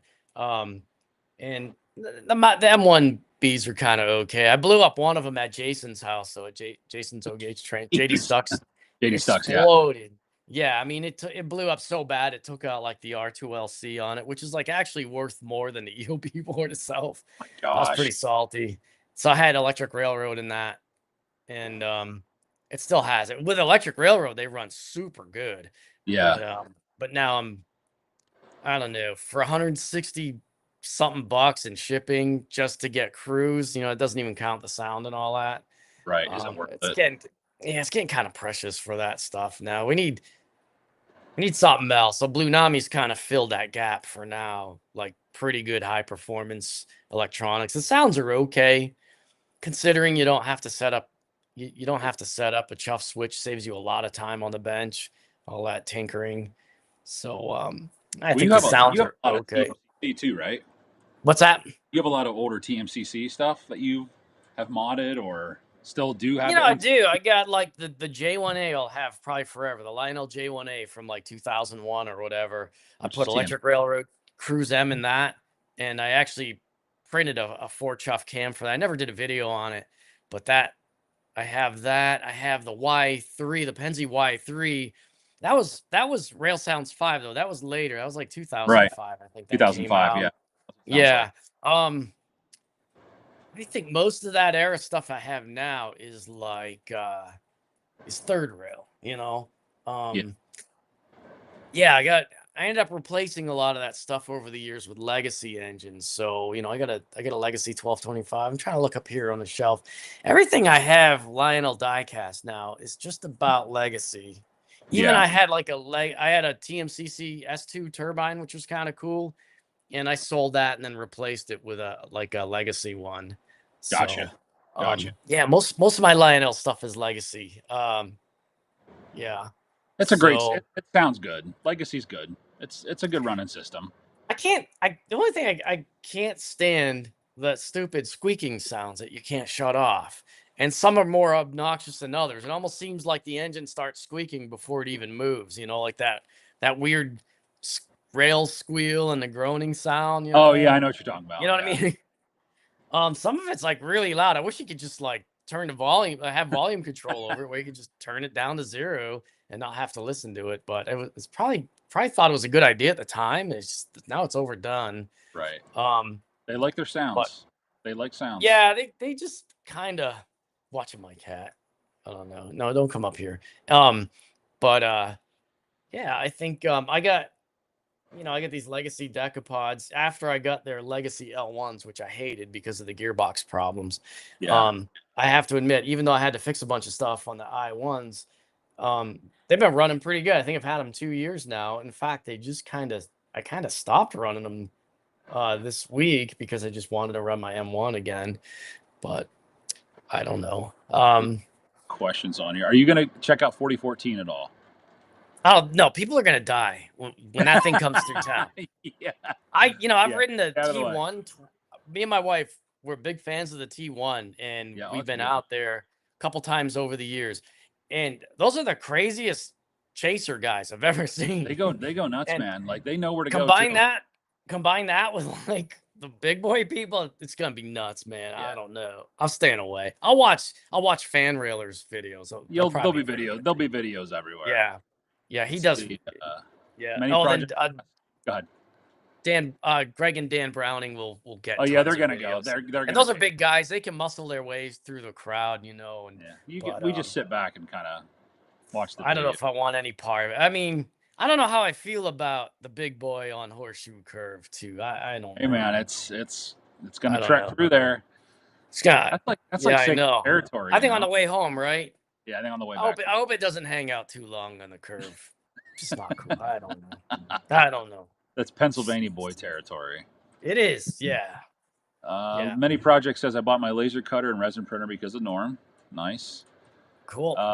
Tim says, what type of cabin car would they put with the Santa Fe 210-4s? I think if you watch those videos, they're like N5s and Was it an N5 or it wasn't N6s? Was it probably N5s? I think N5s around there, right? Should be. I have an Yeah, N5. I don't know.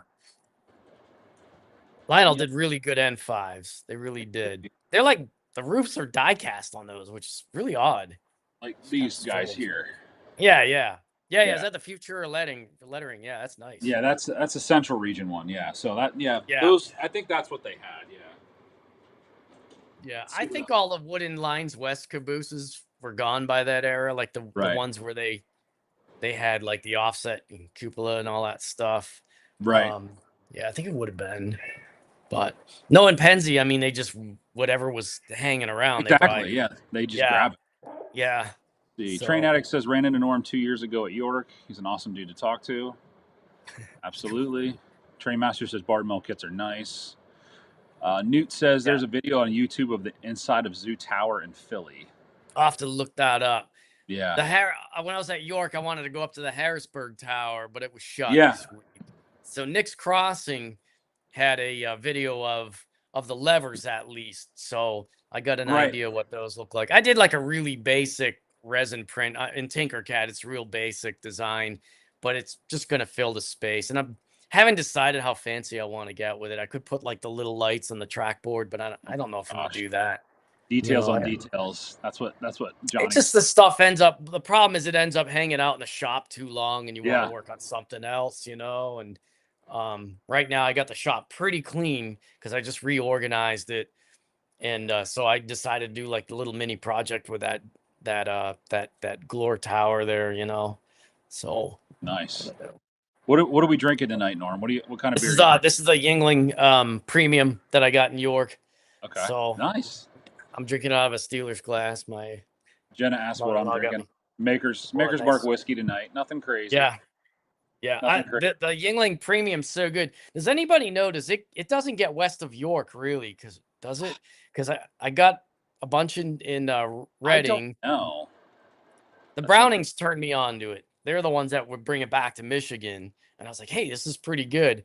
And you could get like the Golden Pilsner in Pittsburgh. You can't get it up here in Michigan. We get like just regular Yingling. I don't even know if we get Flight. We get Yingling Light, and then we get like the Black and Tan.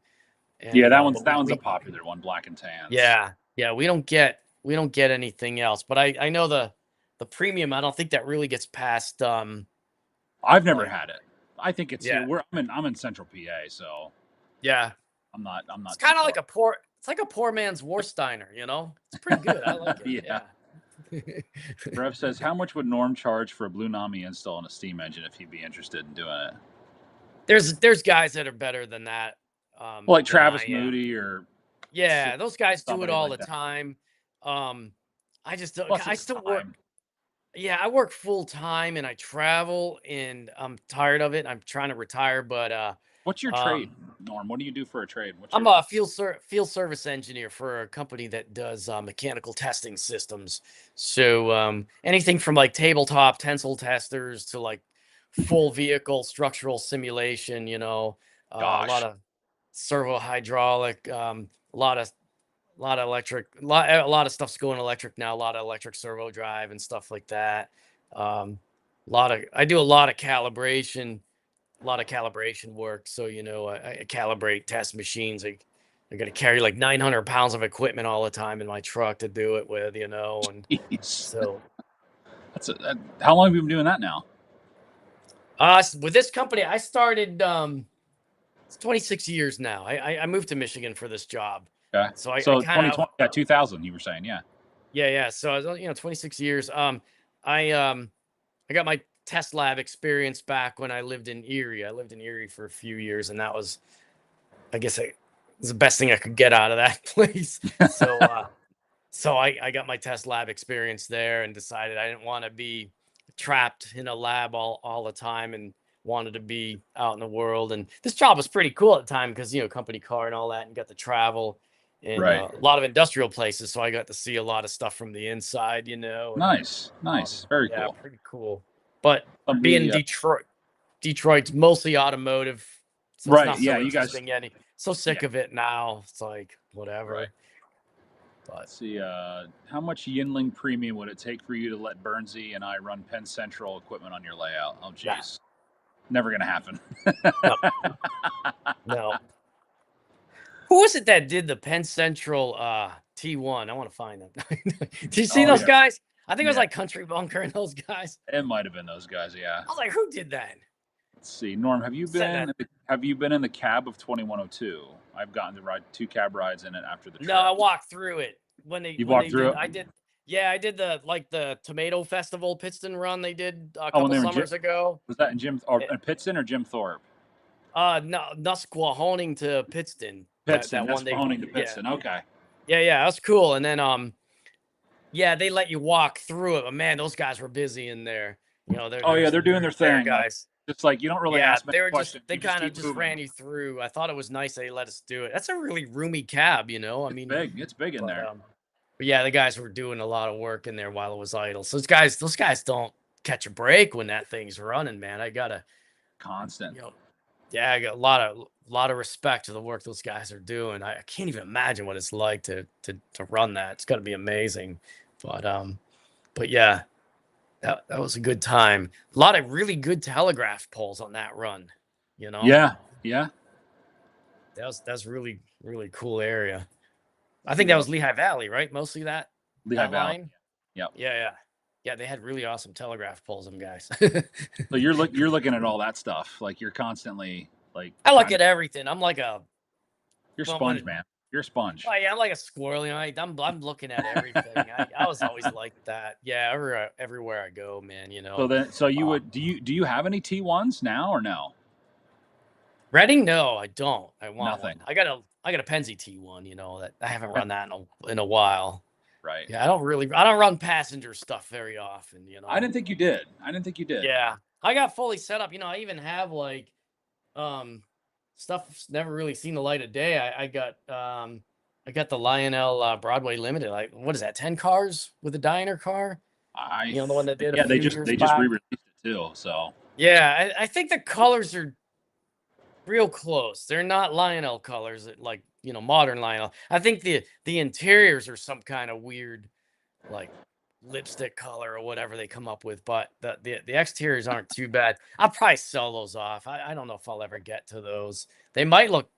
I don't know if the BP20s pull that. If they did, it wouldn't have been for very long. Um, I don't know.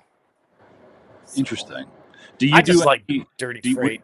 do you do? I was gonna say, would you do any interior detailing on your passenger cars? Like if you like with yours, like is that something you do yourself or do you Yeah, I just? would. And that's why I don't want to do it. It's It's take too me much work. like It's a lot of work. Yeah.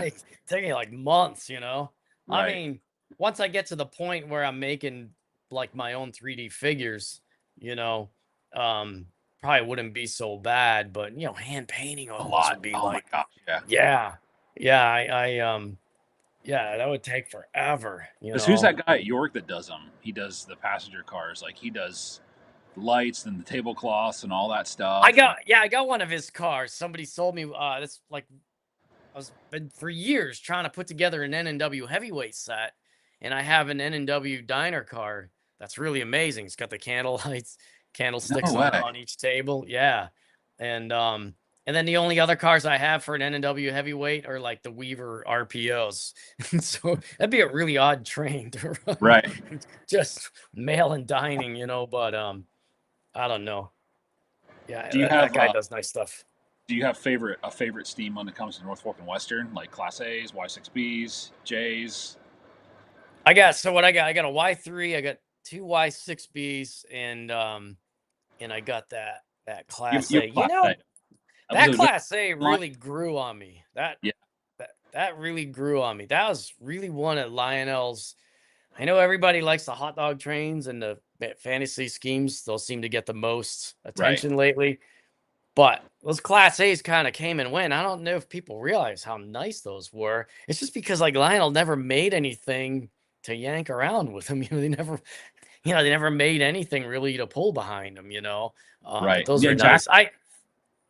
Yeah, I do like the Y6s though. I think the Y6Bs are the I best. think the Y6Bs Yeah. might be one of my favorites. What road number do you have of the Class A? Do you have 1238? Is that what it is? 1238. Yeah. Yeah, Yeah. that's a I good one. forgot why I chose that. I think it was like the most modern one, right? I think Probably. I think they had the roller bearings, and I think You had yeah. roller bearing rods. Now, how Yeah, I long got all the when you got get all an engine? Let's say when you get an engine, like you buy a brand new one and you want to weather yeah, it and yeah. do all. If you just continually just focus your time on that, how long does it roughly take you to get it done to where you're like, I'm pleased with how it looks? Just depends on how much stuff needs to be fixed. But as far as the weathering, once I get to the point where I get the engine set up the way I want, which some engines don't take much. Some of the better newer stuff doesn't take a lot to get set up. So, what do you do on a newer I might engine? What would need set up on a newer engine? First of all, just run it. Make sure that like it can go over my switches without conking out. Yeah, Lionel's gotten a lot better at that over the years. Um, there's stuff like that. Make sure everything works. Shut the smoke units off right away. I test them. I make sure they work. So if but I you ever don't sell them, you never run smoke ever. I do. Then I regret it. Like on a few engines, yeah. I mean, the reason why is that it's it's so it just sticks to the Right. flat paint forever. Yeah. There's ways to get it out, but the biggest problem is you can get it off the surface pretty easily, Yeah. especially on diecast, um, or brass engines. But when the oil stuff is creeping from the inside of the engine out, Yeah. like through like handrail Yep. stanchions and even like my rods and stuff, you'll see some videos, you'll notice the rods look kind of wet. That's just the oil creeping from lubricating the rods and stuff, and you'll see Yeah. it around the cylinders. But yeah, to spray a whole engine down with oil, smoke oil, is just not that cool. But getting back to the weathering, maybe an evening or two. But generally, anymore now, I'll take 2 nights to do it. Typically I'll do the one night of cleaning it, masking, prepping, um, and I like to, and like maybe the first passes of weathering, and then like on a steam engine, sometimes I'll try to get the drivers and stuff done the first night, Right. and then the next day I can concentrate on doing the tender and the rest of the drive line and the final stuff, but typically like 2 nights anymore. Um, so Now, and did you then typically did you weather from like day one? Did you know that you wanted to weather your engines and your rolling stock from day one, or did you do it later? You're like, hey, you know what? I'm going to make this look more prototypical and start weathering everything. man, I think I started weathering stuff in, man, when was that? 2006 or 2007? So my buildings were always weathered. When I started scratch building on my first like big layout, um, all my buildings were weathered and all that stuff and a lot of the scenic elements. And then I finally started experimenting. My buddy gave me a Tester's Aztec airbrush. It's Yeah. like I would not recommend that airbrush. That would like that would make you not want to airbrush ever again. But I got that, and I was pretty dangerous. Um, I weathered like a K-line Mikado and like a Rail King N5C caboose. That was like the first couple things I did, and the K-line Mikado looked like seagulls crapped on it and stuff. It just wasn't very good. And Yeah. then I kind of over time got a little better with an airbrush, and then I learned other techniques, so I'm not relying on just airbrushing all the time. But Yeah, I what it was there was a big O scale layout up here called Chi-Town Union Station, Okay. and they closed that up a couple years ago, and they ran a lot of two rail brass, and then they ran if there's any like misconceptions about two rail not running good, that place would like put that to rest for you because like they ran like they had like a West Side J1A or something. That was the engine that convinced me to weather all my engines.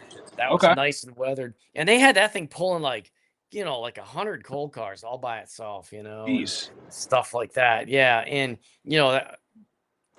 combine that thing with the weathering, I just thought it made the engine sit in the scenery so well. I think that was probably maybe that was my first big Lionel engine I weathered. To this day, I think it's the same weathering on my J1A.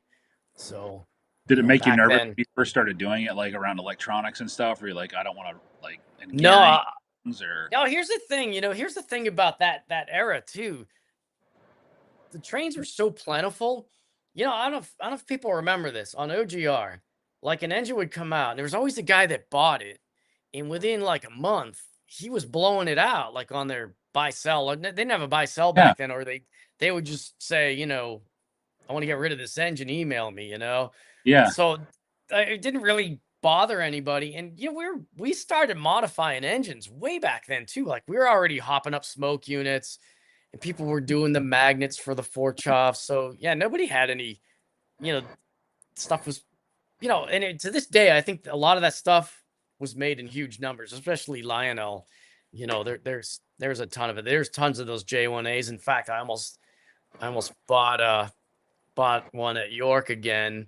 I was just looking for the right. I was actually looking for a beater one. I really wanted a beater one for some reason, but yeah, it didn't make me nervous. Like I said, I started off with a K line, and then I always shot acrylics. You could if it was going um, badly during the process, you could hose it with Windex and just wipe it down. Okay. But Just kind of yeah, restart. Yeah. yeah, yeah. So, but yeah, I never really cared that much. Um, but yeah. How long have you been in O scale? When did you start like really start saying, "Hey, I want to model O scale"?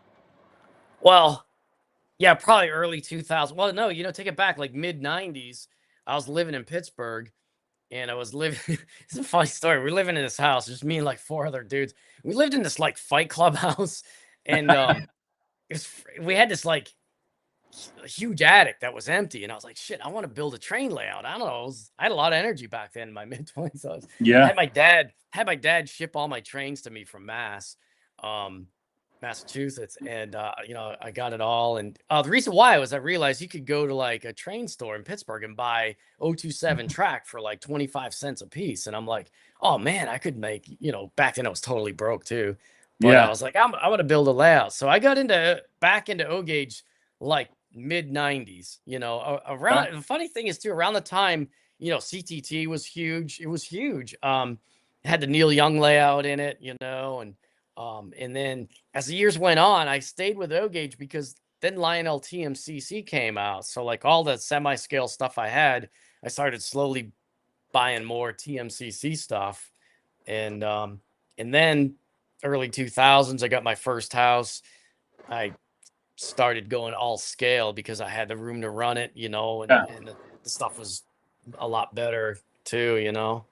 But yeah, I never changed.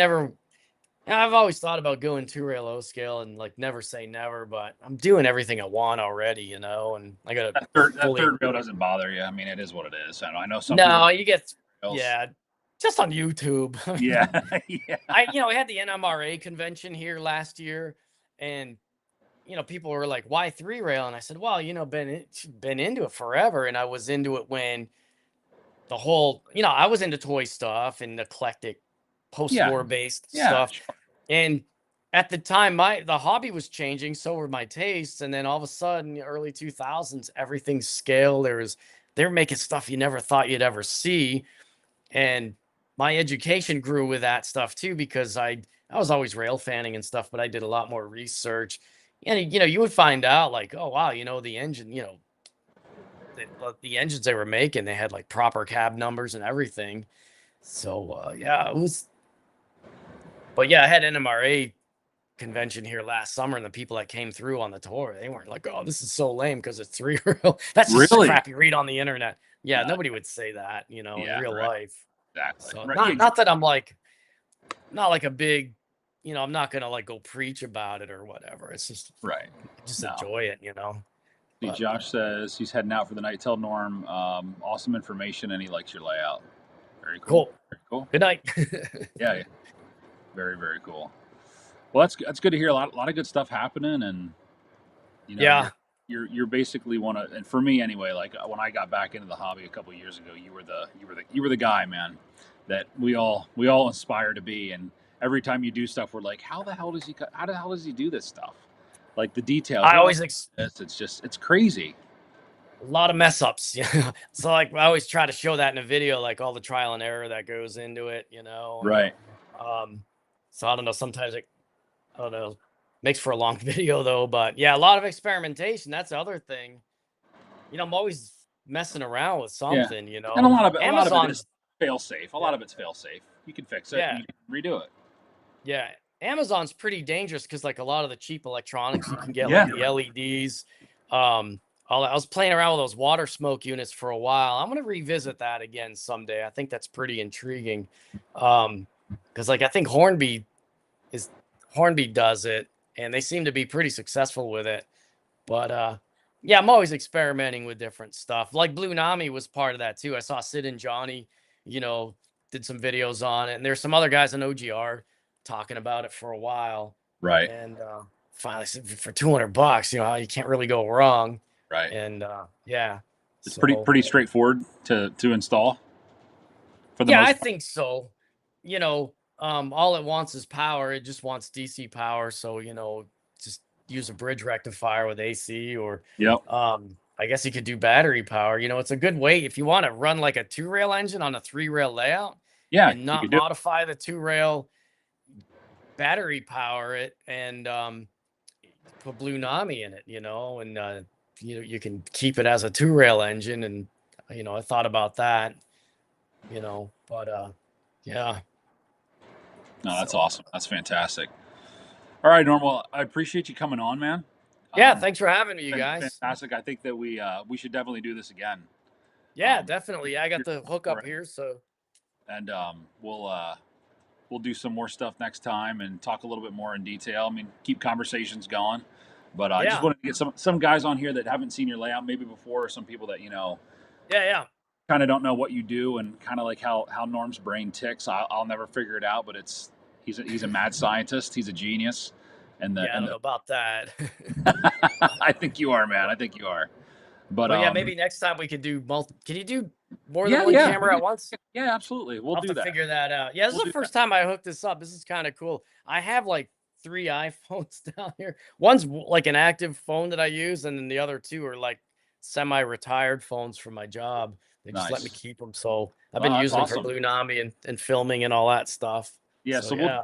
we'll we'll talk about that. I'll since you and I can talk, and if anybody has any questions or anything like that in the meantime, I can shoot them over to Norm, and we can keep conversations Yeah. going. But yeah, I appreciate you immensely, Norm. It's seriously Yeah, an honor. cool. Thanks so much for coming Yeah, on. thanks guys. We'll have Yeah. you next time, brother. All right. All right, man. All Take right. care. Take care. We'll All right. see you. Yeah, bye. All right, boys. So I'm gonna take a quick break, and I will be right back, and then we'll continue conversation.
All right, boys.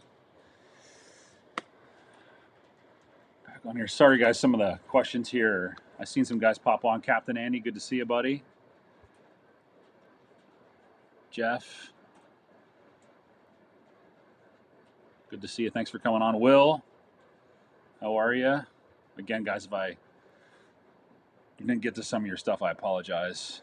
I'm just trying to soak everything up. Hopefully, you guys did too. Loving them trains. Good to see you. Thomas, it's good to see you as well.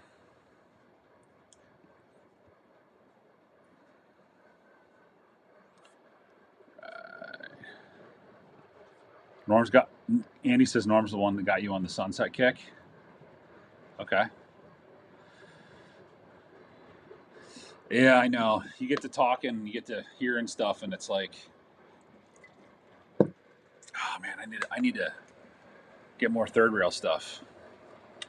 Dathan, thank you so much, man. I appreciate that. That means a lot. Thank you so much.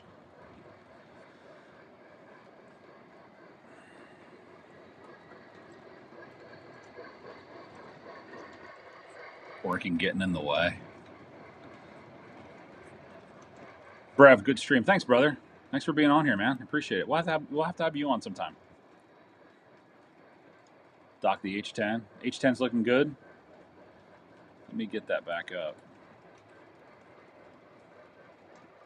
It's pulling some Penn Central. I'm glad I turned that off. Norm would have like that. Big Rich, thanks, buddy. We're gonna hang out for a little bit more, guys. Still got some stuff to talk about.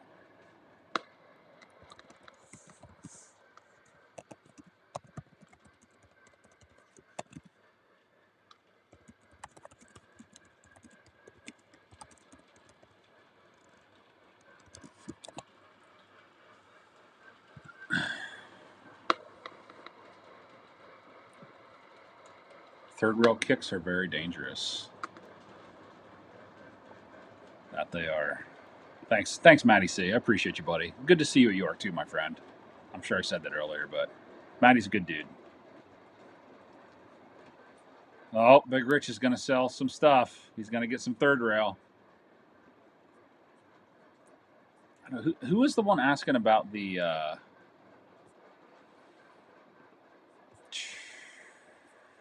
my UP Power by Our People? I feel like it might have been Aaron's Trains. Might have been Aaron's Trains. I don't disappoint, man. You know, Doc. It might be a terrible railroad, but I rocked it.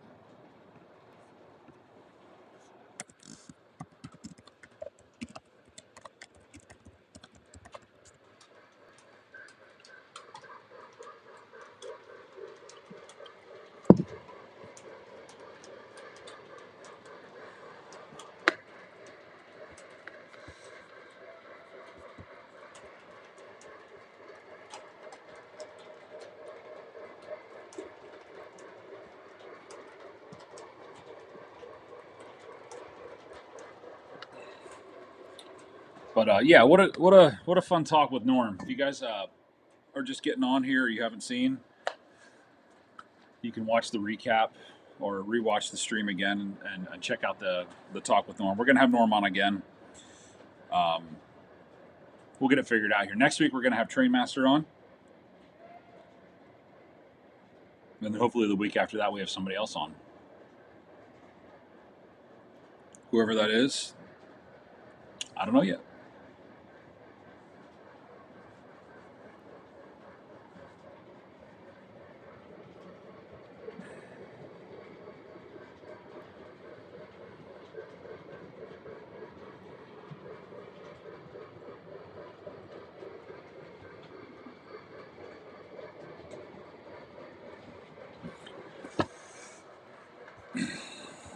Money well spent. So you probably wear that Monon shirt. Ain't that right, Trainmaster? Yeah, man. He's one of the ones. So are you, Rich, because of you two.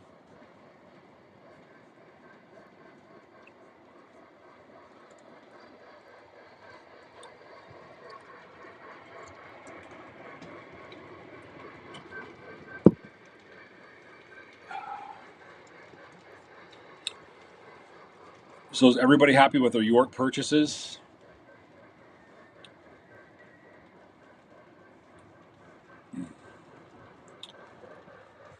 any progress on the layout expansion?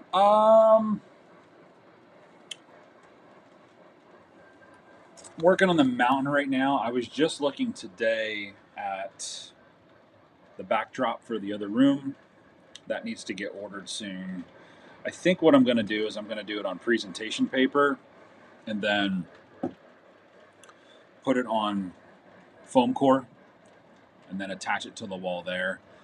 Excuse me. I think that's what I'm gonna do with that. So I have to look a little bit more into that and see what's going on as far as dimensions and things like that and what it looks like. But that's probably the way that I'm gonna go. So that's next after I get the mountain done, and I'm gonna probably work on the mountain this weekend. It's gonna be a rainy weekend here in Pennsylvania, so I'll probably be doing that. And there's some other little things around the layout that I need to work on and figure out. Some scenery things. I might do some track cleaning, but hopefully we'll get the mountain done. I got a cabin I got to order for the backside over there that I'm going to put in a little section. And then once that mountain gets done, I have to get probably gonna have to order some trees. They'll probably take a little while to get here, and then get those put on. Do a little bit more work over here. Then start working on the other side. And at some point, I got to put the K&R custom signal bridge in. I still got that to put in. So there's a lot of stuff happening. I got to get a bigger transformer for the outside loop. I got to do that. Something else I'm looking for. I need another ZW 275. Is what I'm looking for. So if anybody has a ZW25 or knows where I can find one, I know they're on the internet all over, but if you have one or know somebody that does have one, let me know. Radar, thanks for coming on, man. Have a great rest of your week. Good to see you.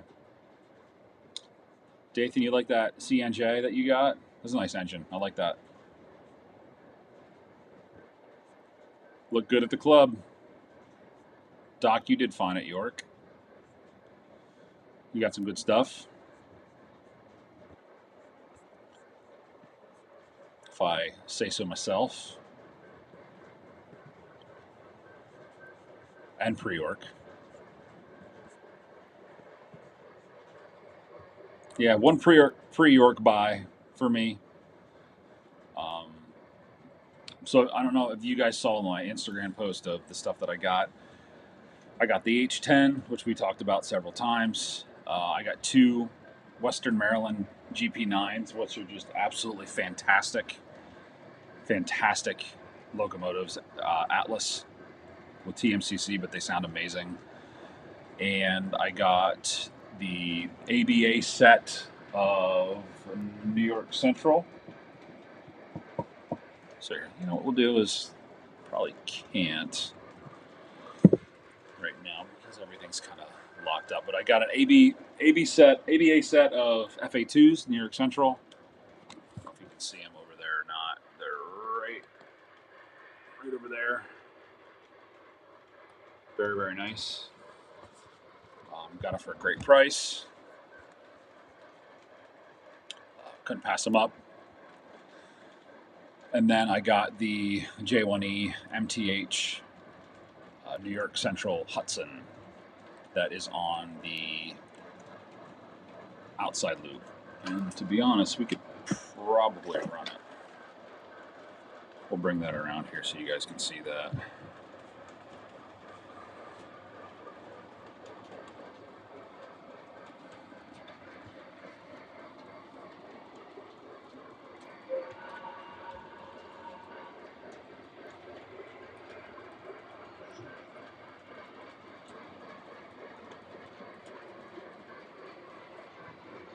I'll try to park it in front of the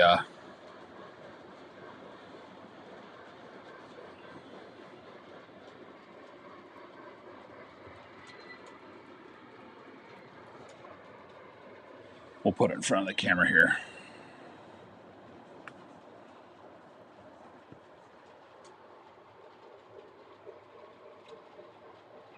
Yeah, you got to collect those heritage units, Dathan. Great looking through. Oh, thanks, man. Thanks, James. Big Rich. My first day I spent in the orange hall all day. Second, silver and blue. Next time I'll hit them all. Yeah, I mean, it was your first time. It's hard to navigate, even for the us that have been going for years. It's still hard to find stuff or find where you need to be or where you want to be. But I'm glad that you got some stuff, Rich.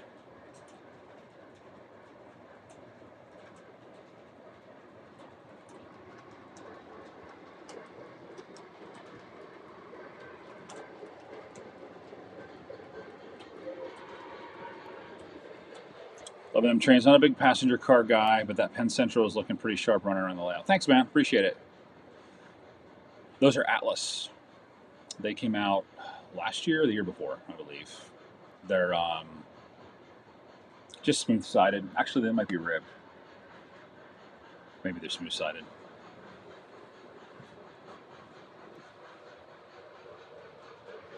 No, absolutely not.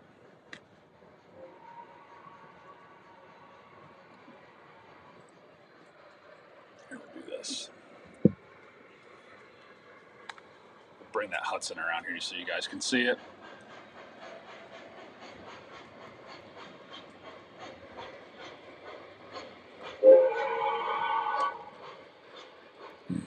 Train Man Dan is in the house. What's up, man? How are you?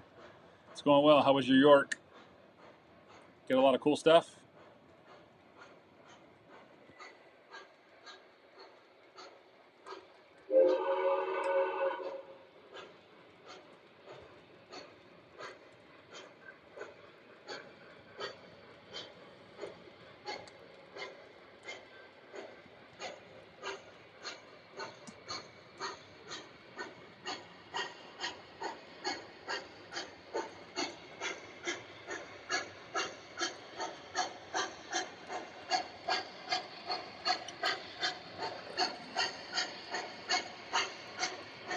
Here's the new Hudson coming up here into the frame.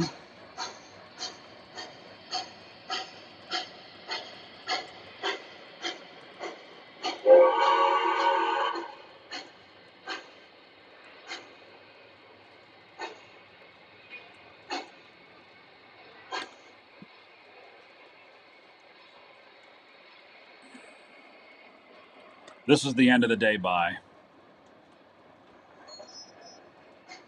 Oh.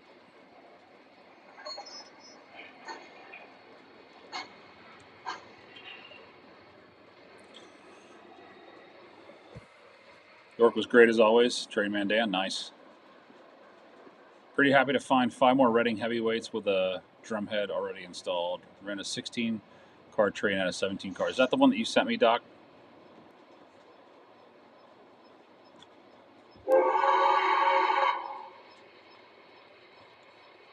Captain Andy Sweet Hudson. Thanks, man. Appreciate it.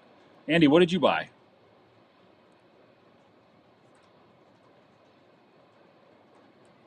Also got some 5 pieces of rolling stock. 6 pieces, actually, if you count the baggage car.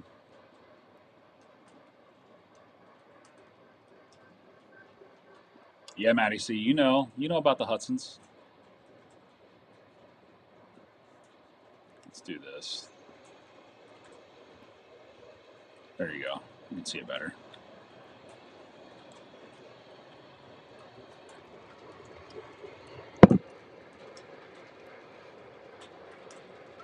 This stop is South Bend. Now arriving from Chicago on track 1. Train number 10, water level limited. No, you can't say no to MTH Hudsons.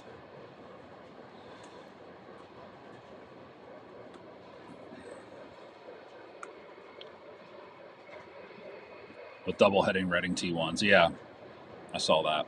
That's awesome. Too much. Do enlighten, Andy.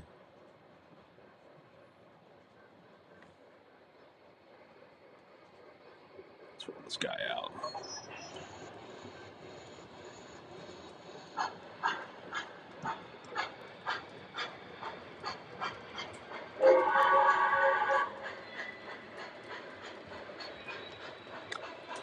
Here's that baggage car that I got.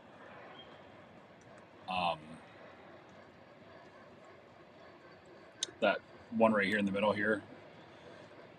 Nicholas Smith had those for $75, and they're Vision Line baggage car.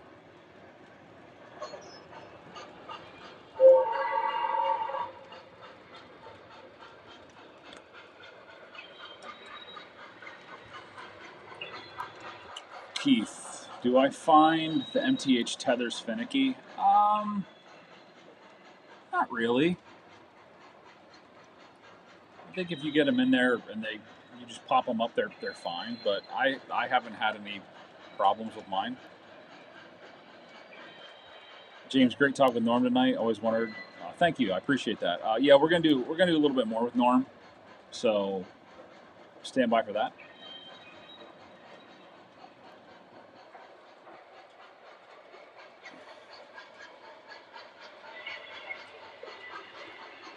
We'll do some more talking with Norm. Norm's a good talk. He knows his stuff for sure.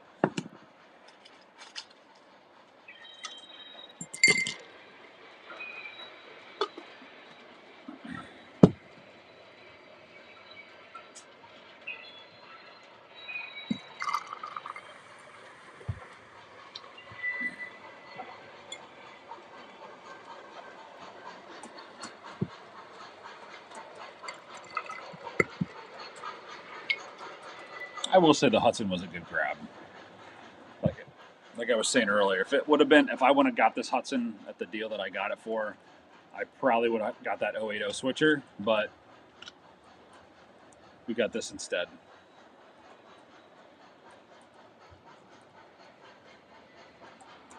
I've heard people get these retainers.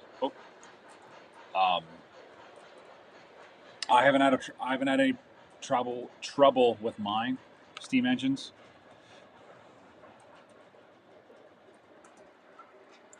All right, let's see, Andy, what'd you get? Lionel Lehigh Valley F7s, awesome. 2024 Conroy U-boat, nice. D&H FAs, fantastic. Amtrak, oh, you got 40s. Pennsylvania Shark Nose, jealous. New York Central Sea Liner, jealous. And some random card. You got a pretty good haul there, buddy. That's awesome. Good for you. Now you got to pay it off. Yeah, Keith. Yeah, double check when you're attaching those, because sometimes it happened with me when I first started in MTH. They're not finicky, but you just got to make sure that they're all the way up in where they need to be, and you should be fine. Excuse me.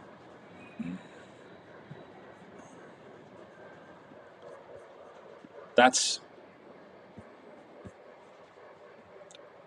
like I said, I've never had a problem with them since, or at all. It's a pretty reliable system, if I'm being honest.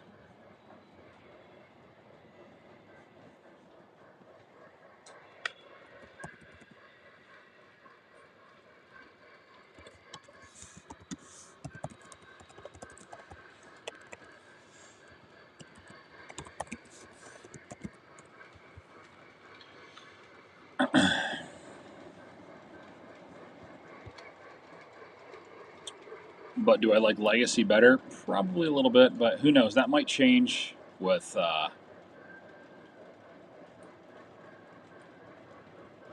me getting into, or if I ever get into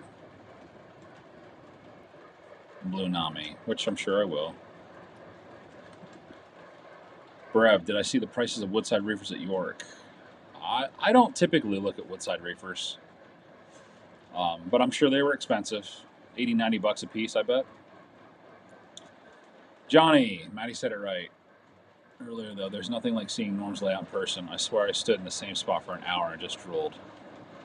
And all that Pensy equipment equals yes. Yeah, there you go, Johnny. He knows. That's why I would have a really good time out there. That would be lots of fun. Look at Doc. He's the doctor. Here, you got issues? Go see the doc. He'll fix you up.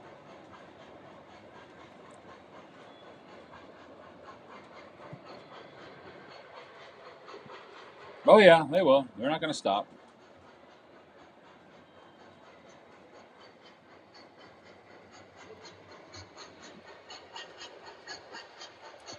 And he says he's got it for cheap. Nice. And you sold more than you bought. That's always awesome too. Good to sell stuff.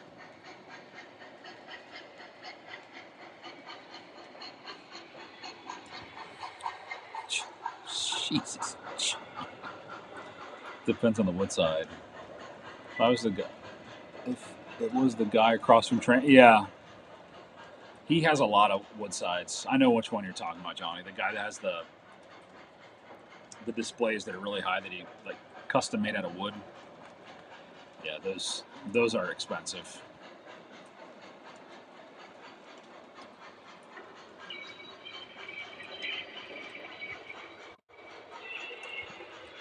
I got a rock. Told the wife, wait till Uncle Salty sends all my stuff. She's gonna flip. She don't need to see it.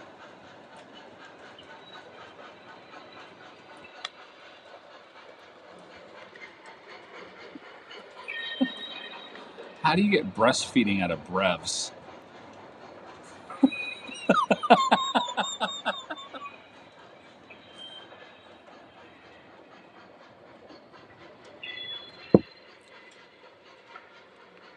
Sometimes you'll get lucky with reefers at York. My buddy found two in two different hauls for 45. Yeah, I bet you probably could, but again, like I said, I don't typically look for them.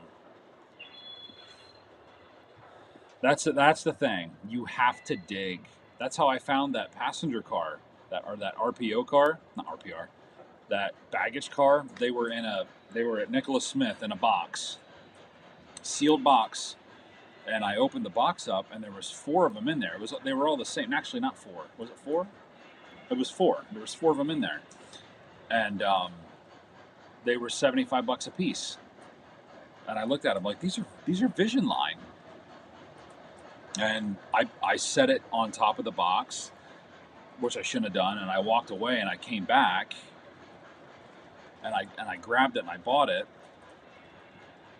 and then Chris Collar was in the booth too, and he went over and looked at it. He's like, are these Vision Line with sounds? And I said, yeah. So like he grabbed one too, but again, like that's the one thing with Nick Smith is that sometimes their stuff's hidden a little bit, and I love those finds because I was looking for a Commodore. They had one, and I had no idea. It was boxed up. It was sealed. There was no label on it. But that's what happens. Johnny says best prices on wood sides are in the member halls. I can probably concur with that. That would make more sense than in the Orange Hall. Orange Hall is mostly for people that obviously, that come in with families and things like that or whatever, aren't members. But when you can find some good deals. That guy in the Orange Hall sucks. He will charge you extra for the 3 or 2 rail trucks. Yikes. It's an autocorrect I appreciate. That is an autocorrect we all appreciate. Because I'm driving and not looking at autocorrect, that's how.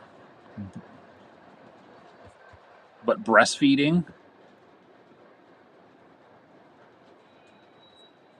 Johnny, is there something you need to tell us? That's all right.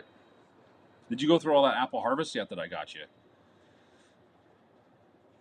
I should have bought some. I bought no smoke fluid for me because I have some here that I need to go down on, but I don't have any. My apple harvest is getting deplenished. I don't have much. I should have bought some for myself.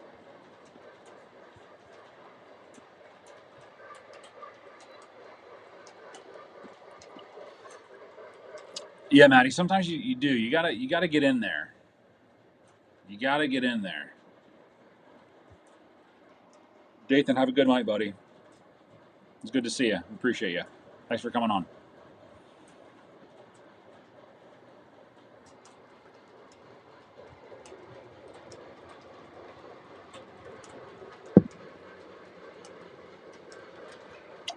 It was a good deal. I ran into some pretty good deals at the show. I was very lucky. I'm very fortunate. From what I hear, a lot of guys did too, which is great. Johnny got a Y3, which is awesome. Thing's amazing looking. Sleeves, you don't want to know, brother.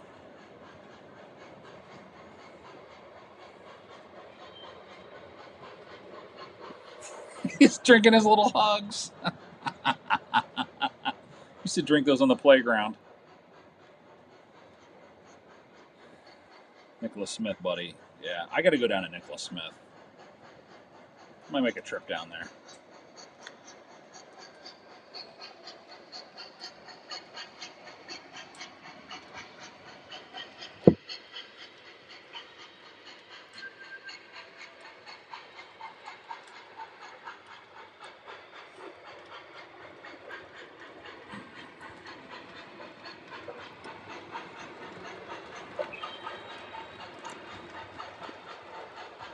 Nice. It's a good scent, isn't it?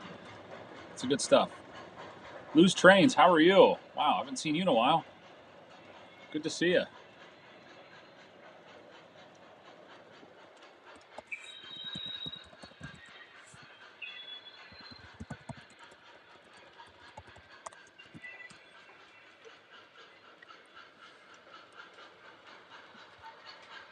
On the look at rolling stock that is out flat on the table, I am usually so worn out that I can't spend time reading the labels like at Brady's.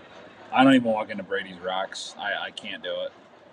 I look at it and I get overwhelmed. I'm like, no,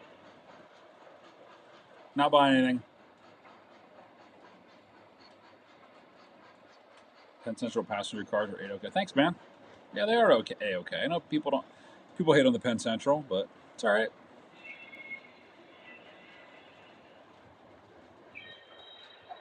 Yeah, Lou, please do. We're gonna have him back on at some point, but yeah, please do. It was a good time. The Santa Fe's, E6s, those are nice. That's a good price. For 3-volt, that's a good price. Yeah, you're at the club and I look down. They have like, water and soda and diet soda. And I look over and there's this box of Little Hugs. I'm like, what are these Little Hugs doing here? Over walks Johnny. He grabs one, rips the tab off. He's like, these things are great. Like, apparently.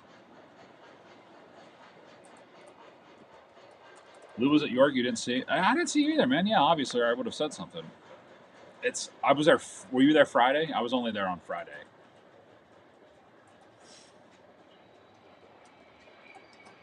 Cocaine Lou, is that his name? Oh, if you guys haven't bought any Tattoo Trains merch, if you want a link, let me know. I know you guys just spent all your money, but if you'd like some tattooed merch, let me know. Yes, James. New York Hudson with the PT tender is right. 5401. Beautiful engine. Love it.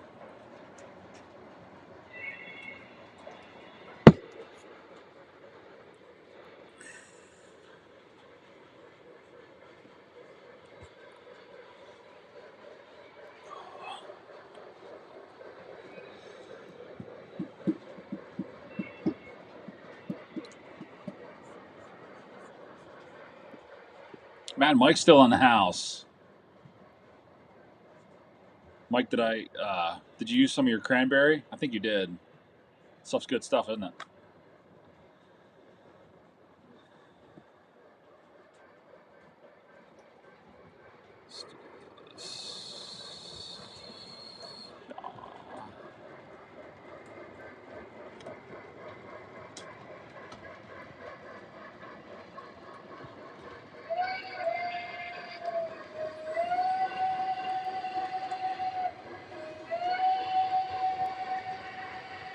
Some muscle steam out of this thing.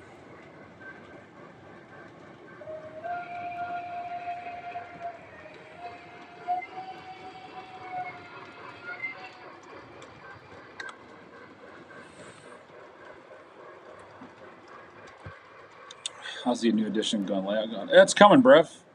We're coming along. Working on some mount work. Getting some backdrops ordered here probably in the next couple of days. Get that going, and we're gonna have a hang here some point at I don't know when, but we'll have a hang, run some trains.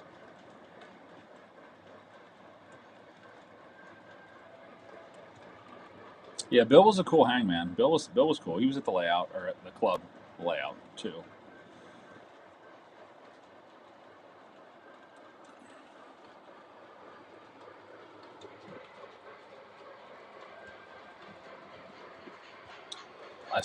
I heard about this. I think Doc. I think you were telling me about this. Was it when they were interviewing some? They were 3 O's 4 Dads was talking to somebody.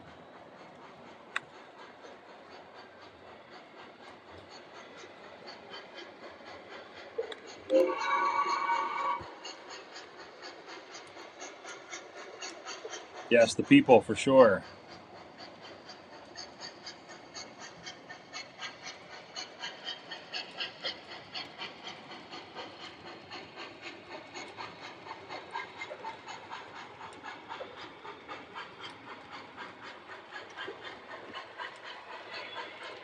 Yeah, they are correct.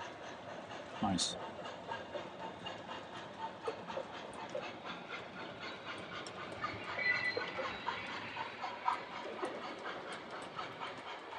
The fries were the meme of the show.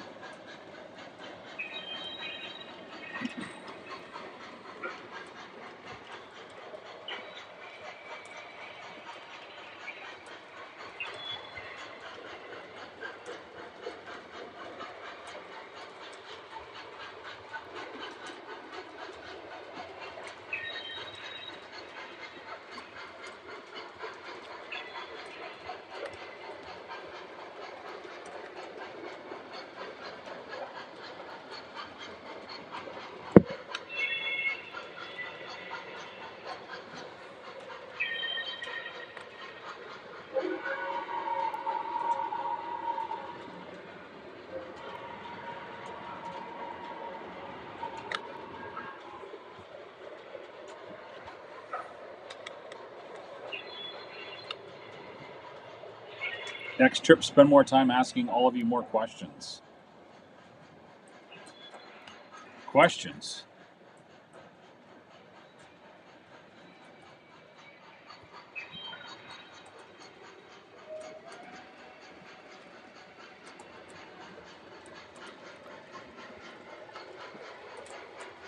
Club's layout was amazing to witness. The new section they added. It was really nice. It's phenomenal to watch the trains go through that S curve.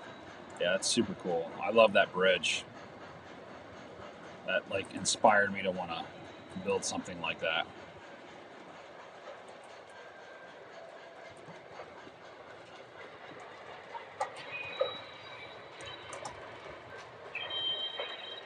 Yeah, that trestle bridge is amazing.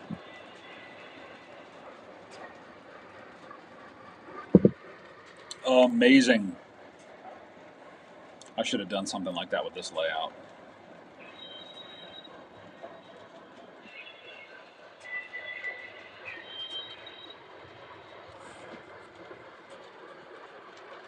I'm going to go back down to the club.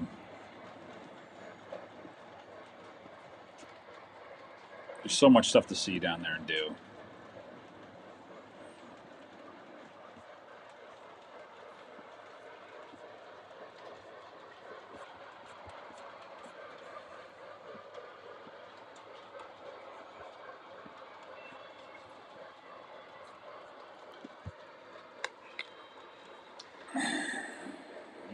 He built that in 2 days. I mean, it's mind blowing, but it doesn't surprise me with him.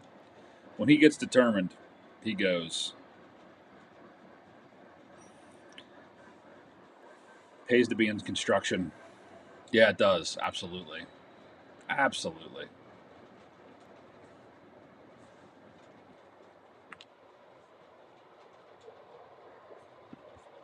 Ohio, thanks for coming on, man. Good to see you. Enjoy the rest of your night. Thanks for. It means a lot that you came on. Hope you got a little bit of an insight of the mind of Norm's trains. He'll be on again soon. What's up, Will? How are you, Mister responsible for the new 4014? Did you order one? You gonna order one? The pulled pork was good. I didn't have any pulled pork. I was there on what, sauerkraut and chili night. Newt. John is a legend. He is. In his mind, he is. And in my mind, he is. The stuff he does, he's crazy. Yeah, I'm going to join. Well, I talked a while about joining with him, and we're definitely going to join.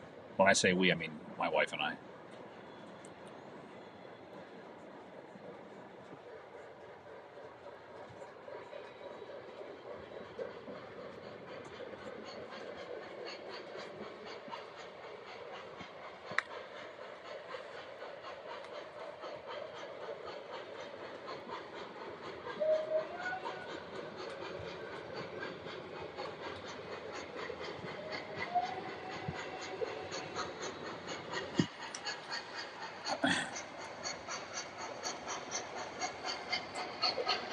No, you're not, Will. You lie. You're going to order 2? You're nuts.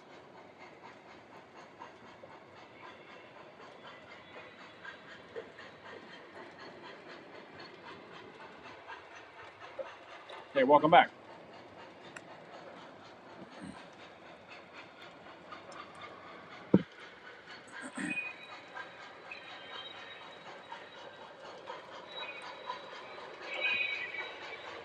His dedication is contagious for sure.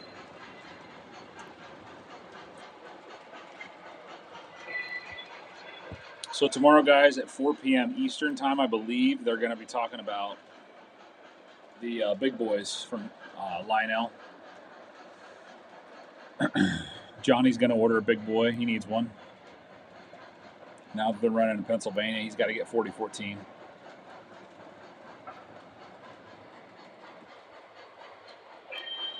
We appreciate you, Johnny.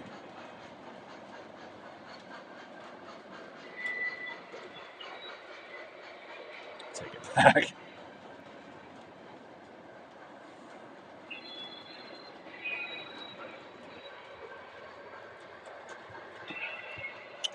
Yeah, just do that, Newt. They'll take care of you.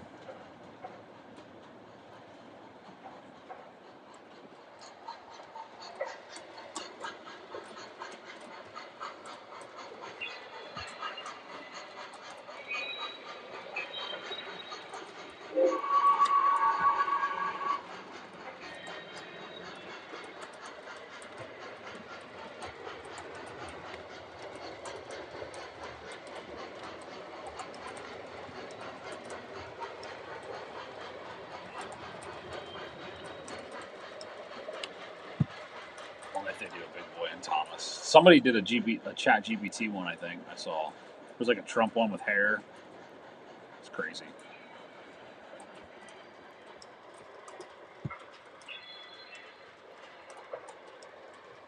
We got to get one. We got to get another big boy. I got one. Got to get 2.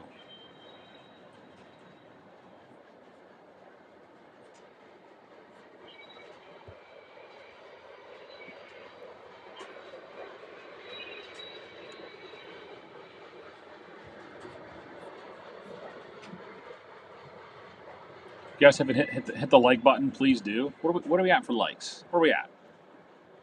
Where are we at tonight? We got 35 people in here. 39 likes. If you haven't hit the like button, please do.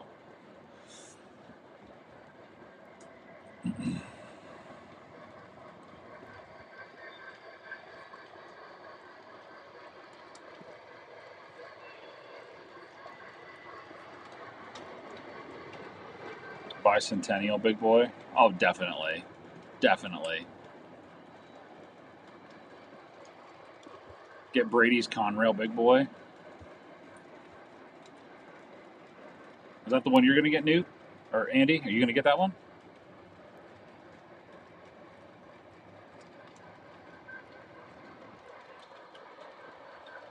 Joker had 5 for a little while. Yeah. Nice.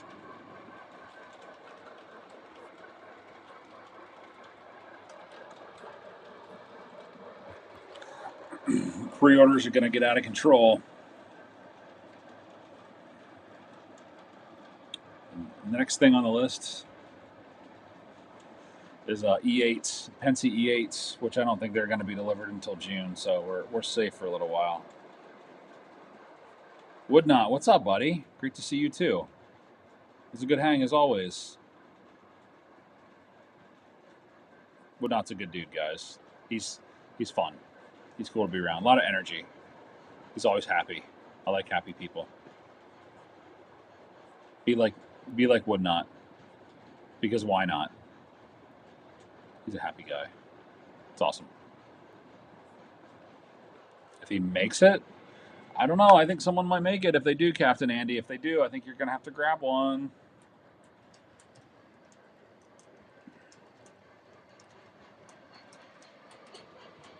They'll start selling some stuff.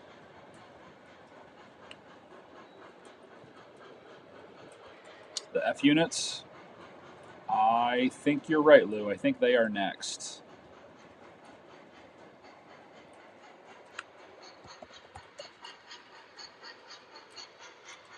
If you're talking F3s and if you're talking Lionel.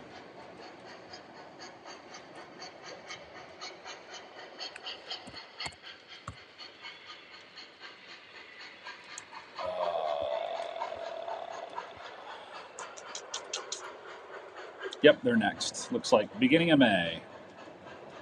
Probably next week.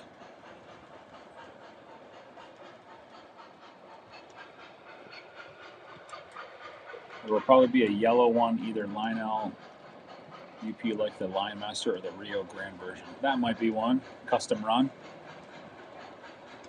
5 Vision Line Big Boys, he is back down to 4. If I get a Penn Central Big Boy, I'll get a Penn Central Big Boy if Norm lets me run it in his layout.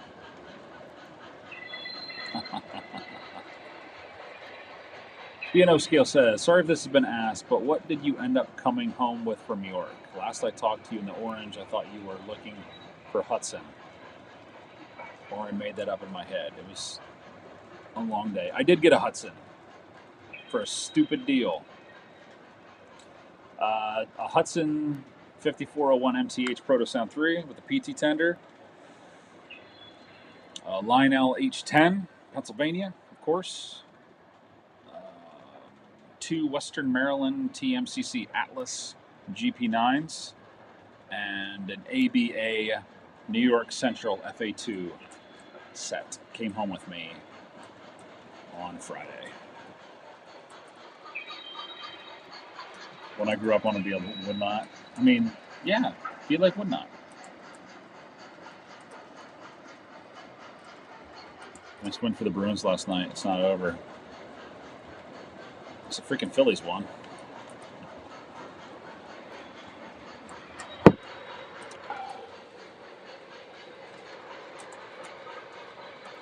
EC9s are coming out too. I think they're, are they May? They might be May. EC9s might be May. Oh, they're June. Beginning of June, Big Rich. You got a month. And your AC9s will be out.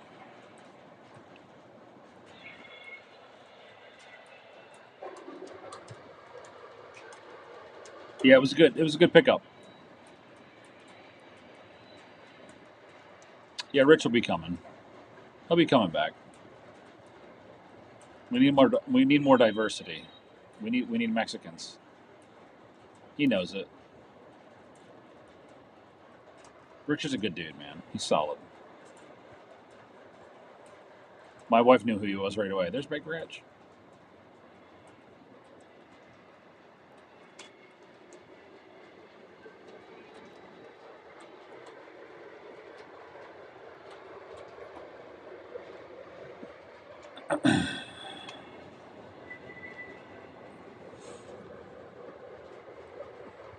Big Rich, you still got that I-1. I still got this Ann Arbor boxcar that I don't run. You should buy it. It still hasn't left its spot. Actually, no, it did. I think I put it away. It's not here no more. You should buy it.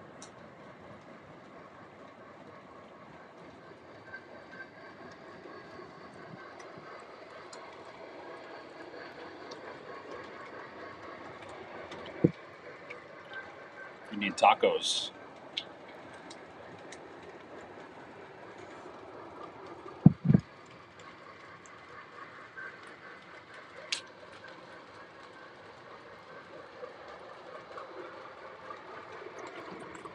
The I-1 runs great. It should. It was from Muffin. It should.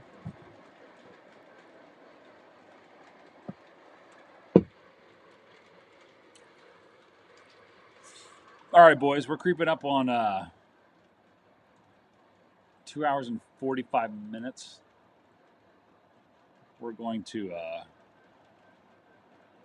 end the stream here in a couple minutes. So if anything else you guys want to say, any other questions you got, I appreciate everybody coming on, especially to check out Norm being on the stream tonight, which was awesome.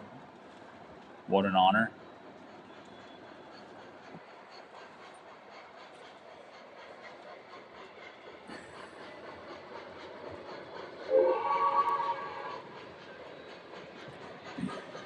Looking forward to the next train show. I don't know when I'm going to go to another train show again.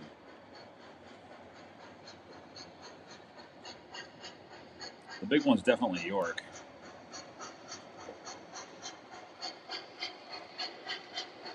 Love them trains. Good evening, train bros. We're going to pop off here in a minute, brother. But I appreciate you being here. I do like that whistle.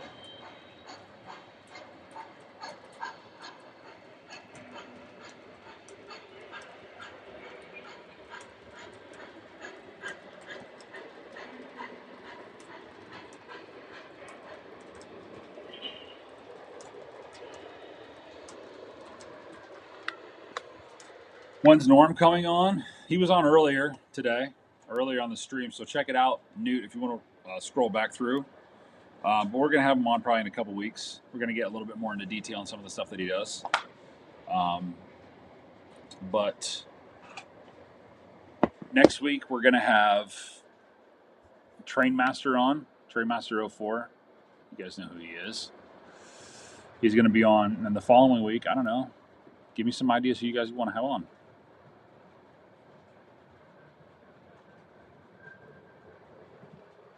Hey, you always got to go to York then. Newt, you're right there.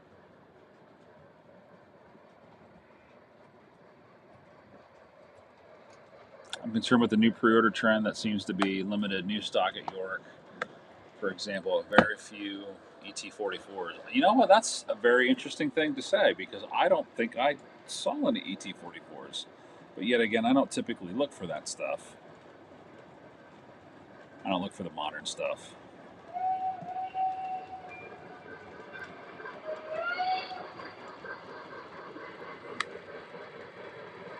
Thanks, Andy. Good to see you, buddy. You'll see me next week. Kutztown? I go down to Kutztown. It's not far from me. And Big Rich got 37.59. Nice. Captain Andy. Hey, man, Captain Andy, you're up to it. We'll have you on 2 weeks. Middle of May. Let's do it. Then we'll get Big Rich back on again. We'll get Newt on. Newt, we'll get you on.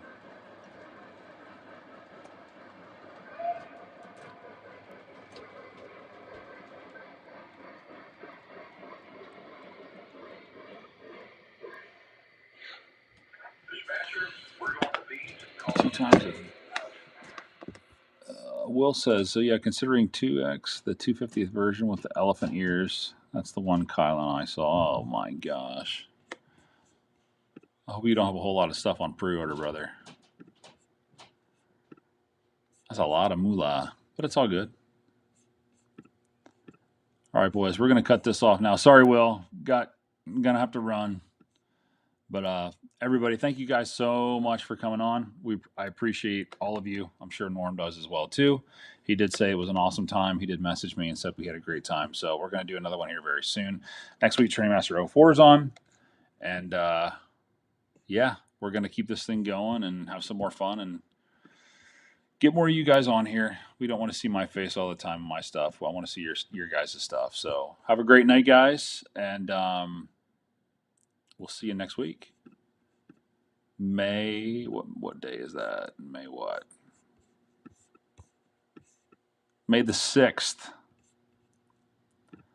May the 6th. All right, boys. Enjoy, and we'll see you on the next one. Have a great night. Thank you guys again.